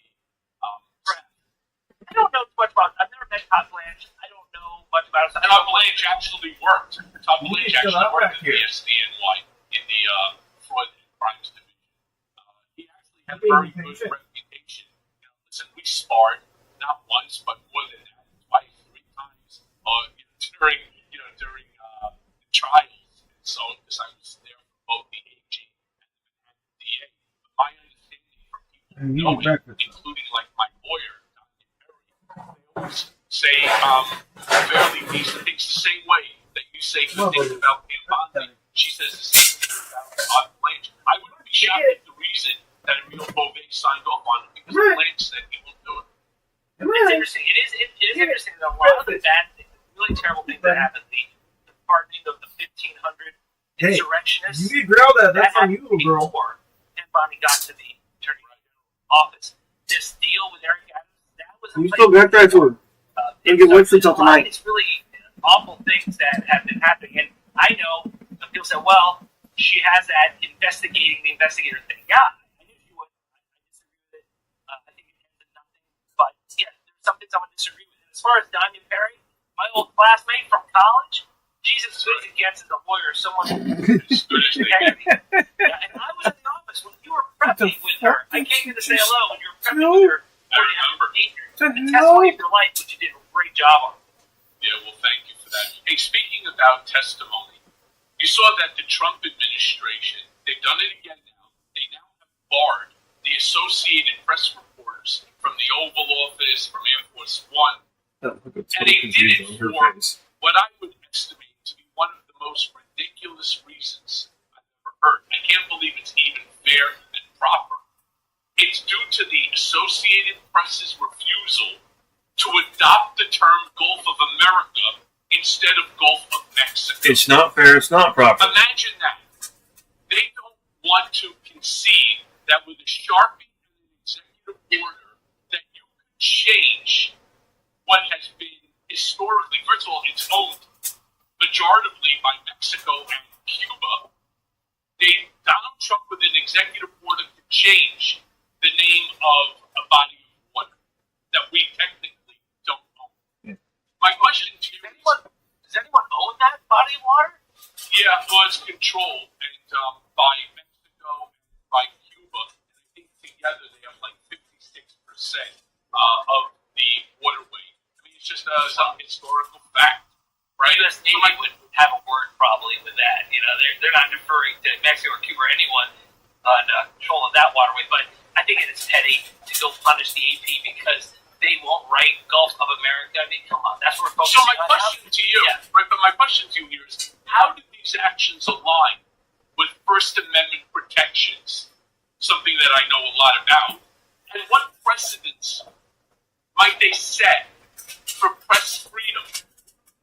Well, if only Trump and his acolytes cared as much about First Amendment as they do about the Second Amendment, then perhaps we'd be in a better place. But Elon Musk is an absolutist, right? Except when people started to report his plane path, or when people So I guess the First Amendment is just something that you throw in your opponent's face when they try to muzzle you, but you use it to muzzle other people, and they're using it to muzzle the AP because no one has stopped them, and it is petty, and it's another reason why you've seen media capitulation to Trump, because if you don't play ball with the Trump administration, you're going to get sent out the roof, and the MAGA supporters will be unleashed on you. So instead, for some of these media folks, it's just easier to capitulate. We've seen this not only with media, we've seen this with billionaires, social media folks. I mean, Mark Zuckerberg used to be a progressive, right? I mean, now he's ultra MAGA. It really is a sad time, and I think that his history is going to look down upon this clear self-interest of these folks to try to make it. Yeah. So look, considering this administration's stance, how then should media organizations navigate the balance between editorial integrity and access to governmental events and locations? Yeah. So we're a month already into the new year, and things are really stressful. Family, the job, maybe life. Maybe you're in search of something to help you take charge of your life. But most importantly, you need to do it with full mental clarity. Embrace this February and embrace CBD with Fire to experience the powerful benefits of hemp American Airlines. without the Look at high. this death trap.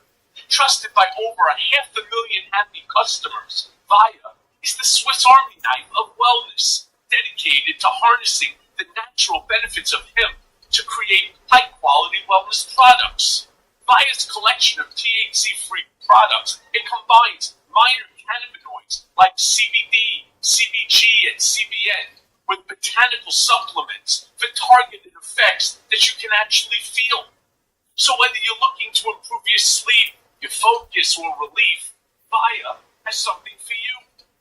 Now, Sleep is the most comfortable coffee you'll find. Gummies for sleep. And let me tell you, anyone who knows me knows that I've had sleep issues my entire life. I mean, getting up at 4 a.m., these 4 a.m. wake-ups, they just don't cut it when you're my age. I mean, for God's sakes, where has this product been my entire life? Via is also well known for their award-winning THC, THC-free gummies, vapes, THCA flower, soothing topicals, and calming drops, all of which are crafted with the highest quality hemp sourced from trusted, independently owned American farms. And the best part, Via legally ships to nearly all states in the U.S. in discreet packaging directly to your door with a worry-free guarantee. And you'll load of this, no medical card required. So let me share some points about Via. First, they're an industry leader with over 500,000 customers served. Another, they're made in the USA, farmed and crafted with care in the United States. And their award-winning service experience their top-notch customer support. They also give you only quality ingredients that are sourced from the finest hemp for your peace of mind. Plus, they're also lab-tested and certified. And lastly, affordable and they're accessible. Their premium products will fit your budget. So if you're 21 plus, check out the link to Via in our description and use code COHEN, that's COHEN, to receive 15% off. And if you're new to Via, you'll get a free gift of your choice. And after the purchase, they're going to ask you where you heard about them. So please help to support our show and tell them that we sent you. This year, enhance your every day with Via. You know, these are deep questions about the First Amendment, and just the easy one, the low-hanging fruit is don't kick out a media organization because they refuse to report things the way you want them to report, especially a name that you just changed via executive order. There was an interesting article by Ezra Klein who wrote that the reason why Donald Trump is acting like a king with all these executive orders is that he's too weak to act as a president because he can't make these changes the way FDR did, going through Congress, getting your legislative agenda adopted. His majority in the House is too narrow. The filibuster rule in the Senate prevents a lot of these things from happening. So he's trying to override it by passing these executive orders, which have been one by one tossed by the courts. So far, I know we don't love optimism here because these are trying times, but so far, the guardrails, to some extent, have held. And it's because of judiciary. No thanks to the legislative branch. So far. Keyword, so far. They've held us so far. If you know anything about riding in the vehicle with a drunk driver, you know those guardrails are only going to hold for so fucking long.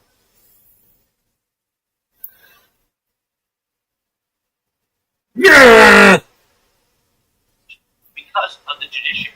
Yeah, well, I agree that there have been a pretty fairly decent number of judicial wins by, in opposition to some of these executive orders. There are hundreds of executive orders that have already been signed.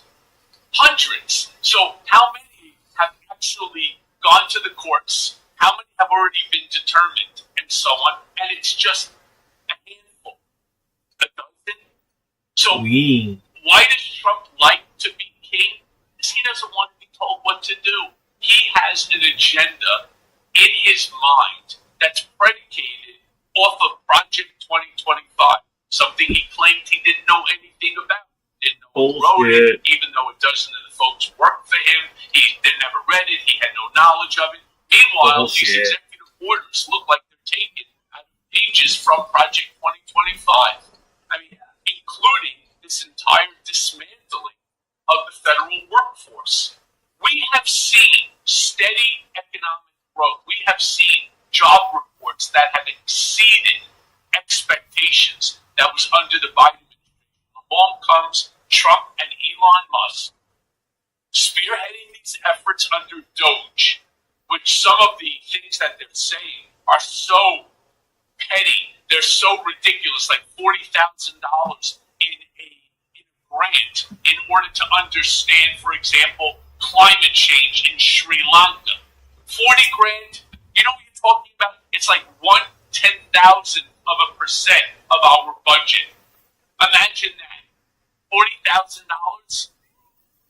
My question that I want to ask you is, they have now implemented significant layoffs across federal agencies, stuff that affects Department of Veterans Affairs, former veterans that were working as civil servants, Department of Education, because they say that as Americans we're stupid, right? That it costs, say, $35,000 per year to educate our kids. Right, let's not educate them at all, right?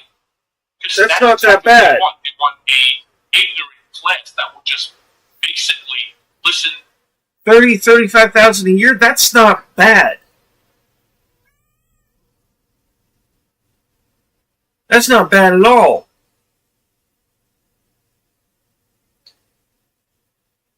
What the fuck are y'all bitching about?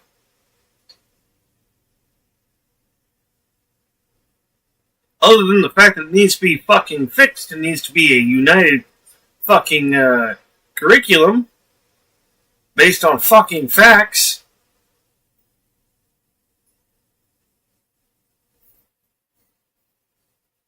But that's less than 40,000 a year is going into education. Excuse me?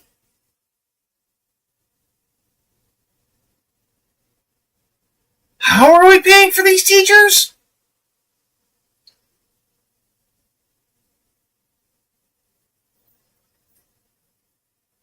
Y'all wonder why the teachers bitch their fucking pay so low.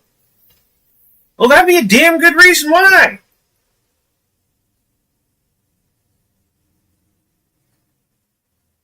Fucking hell.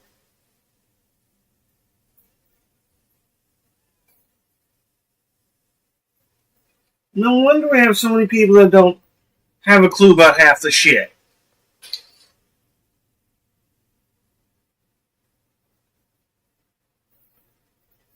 We're putting less money into education than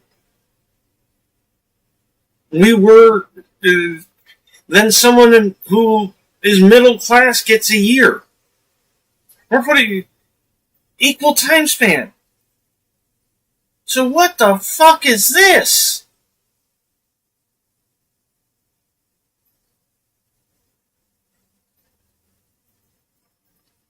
No wonder we have so many issues getting jobs. No wonder we have issues with having the understanding for some of these jobs.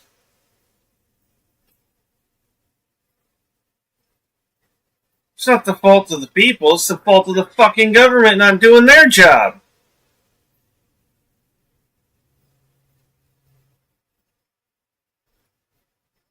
God damn, that makes a lot of fucking sense.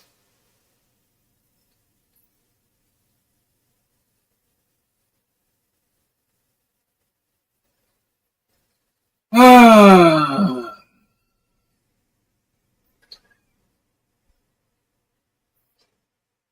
accept everything that they say. But my question for you is, what are the immediate and the long-term implications of this downsizing of public services and governmental efficiency? I was doing an interview on Fox News. Yeah, Fox News. I think it's important that we go on Fox News and give facts to an audience that doesn't hear this kind of stuff. And I told them that if these cuts continue and you have these, plane crashes that continue, then Trump is going to get blamed because people are going to wonder why are you cutting the FAA while you have all these plane crashes. And the host repudiated, okay, are you saying that Trump and Elon Musk caused these plane crashes? I said, no, but if this continues to happen, who do you think will be blamed? And rightfully so. You can't just cut big parts out of the budget. You can't just eliminate the head of the Social Security Administration and then expect to get away with it if the Social Security checks are delayed. If plane crashes continue to happen and you don't think people are going to tie that to your FAA cuts, when you eliminate expertise in government, when government starts to fail, you broke it, you own it. And that's the reality for the Trump administration. No matter how much they want to protest, when you have these deep cuts on agencies that people care, that matter to people, and something goes wrong, you're going to own that. So they need to be really careful about this. And also, if they really cared about government efficiency instead of just destroying government and civil service, they wouldn't have fired all those inspectors general who are empowered to go after fraud and abuse in government. And they would also look more deeply at the Pentagon instead of just picking on USAID. It is, last word on that one, it is unseemly for the richest man in the world to eliminate the agency that serves the poorest people in the world. Whoa! It's not just that serves the poorest people in the world. How about eliminating programs for research in children's cancer? I'm saying to myself, no, serious, nothing bothered me more than that. The richest man in the world, along with the President of the United States, cutting out a program that from the NIH that does cancer research for children. And I'm blown away because Donald also knows that Eric Trump actually created a foundation. A lot of people are making all these claims, they were stealing money from that foundation. No, they never stole a dollar from it. Absolutely not. I was involved in it. It's bullshit. We raised millions of dollars a year for St. Jude Children's Research Hospital. In fact, it was so many millions of dollars that they actually made it a line item in their annual budget. And you know what? It was wrong. The storyline on it was disgraceful, and it was attacked on Eric simply because he's Donald's son. That's not true. But Donald knows what that means to Eric and to Lara Trump. And I'm blown away that he allowed them to do that. You're right. When you have a Department of Defense, $900 billion, really? You can't find some fraud, waste, and abuse at the DOD? Because somewhere along the line, I kind of remember years ago reading an article that they were spending fucking $10,000 for a screwdriver and $25,000 for a fucking toilet seat. Remember that? Yeah, I do actually. I do. Yeah. So if you want to go after fraud and abuse, maybe look there instead of just at USAID, and just try to cut the Department of Education. Eliminate that, right? And you'll see a huge backlash. People don't want that, and that's where it's really going to hit home amongst the American people. I actually have one last question for you. All right, last question. With the convergence of DOJ interference in local governance, in media restrictions, the federal workforce downsizing, suggesting a consolidation of executive power, how do you think that these actions collectively impact the system of checks and balances, which of course we all know is foundational to American democracy? Now, what the hell do we do about it? We, as citizens, what do we do about it? Well, the most dangerous thing is if the executive branch decides to ignore the courts. The courts say you can't do something and they do it anyways. That's when you have a coup. I don't use the C word until that day happens. I know a lot of people are throwing out the word coup, but I think until the executive branch says the courts have spoken and we will ignore it. And when that happens, that's when we have to take to the streets, because that's when the democracy ends. Yeah. Well, Dave Arenberg, thank you, my brother. Great to see you. Definitely going to have you back because we have to check to see if our predictions are right or they're wrong. Because you know what? Accountability matters.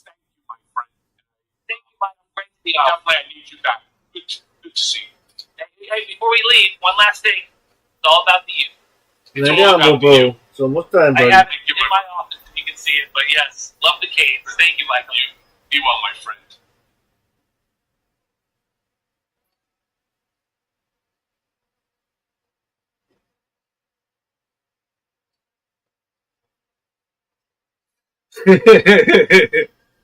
Okay, so that is the end of our news segment for today.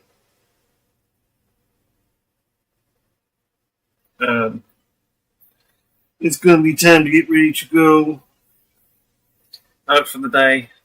So I need to end the stream, and I will catch you all after I get back. I'll try to remember to take some video, but we'll see how things go.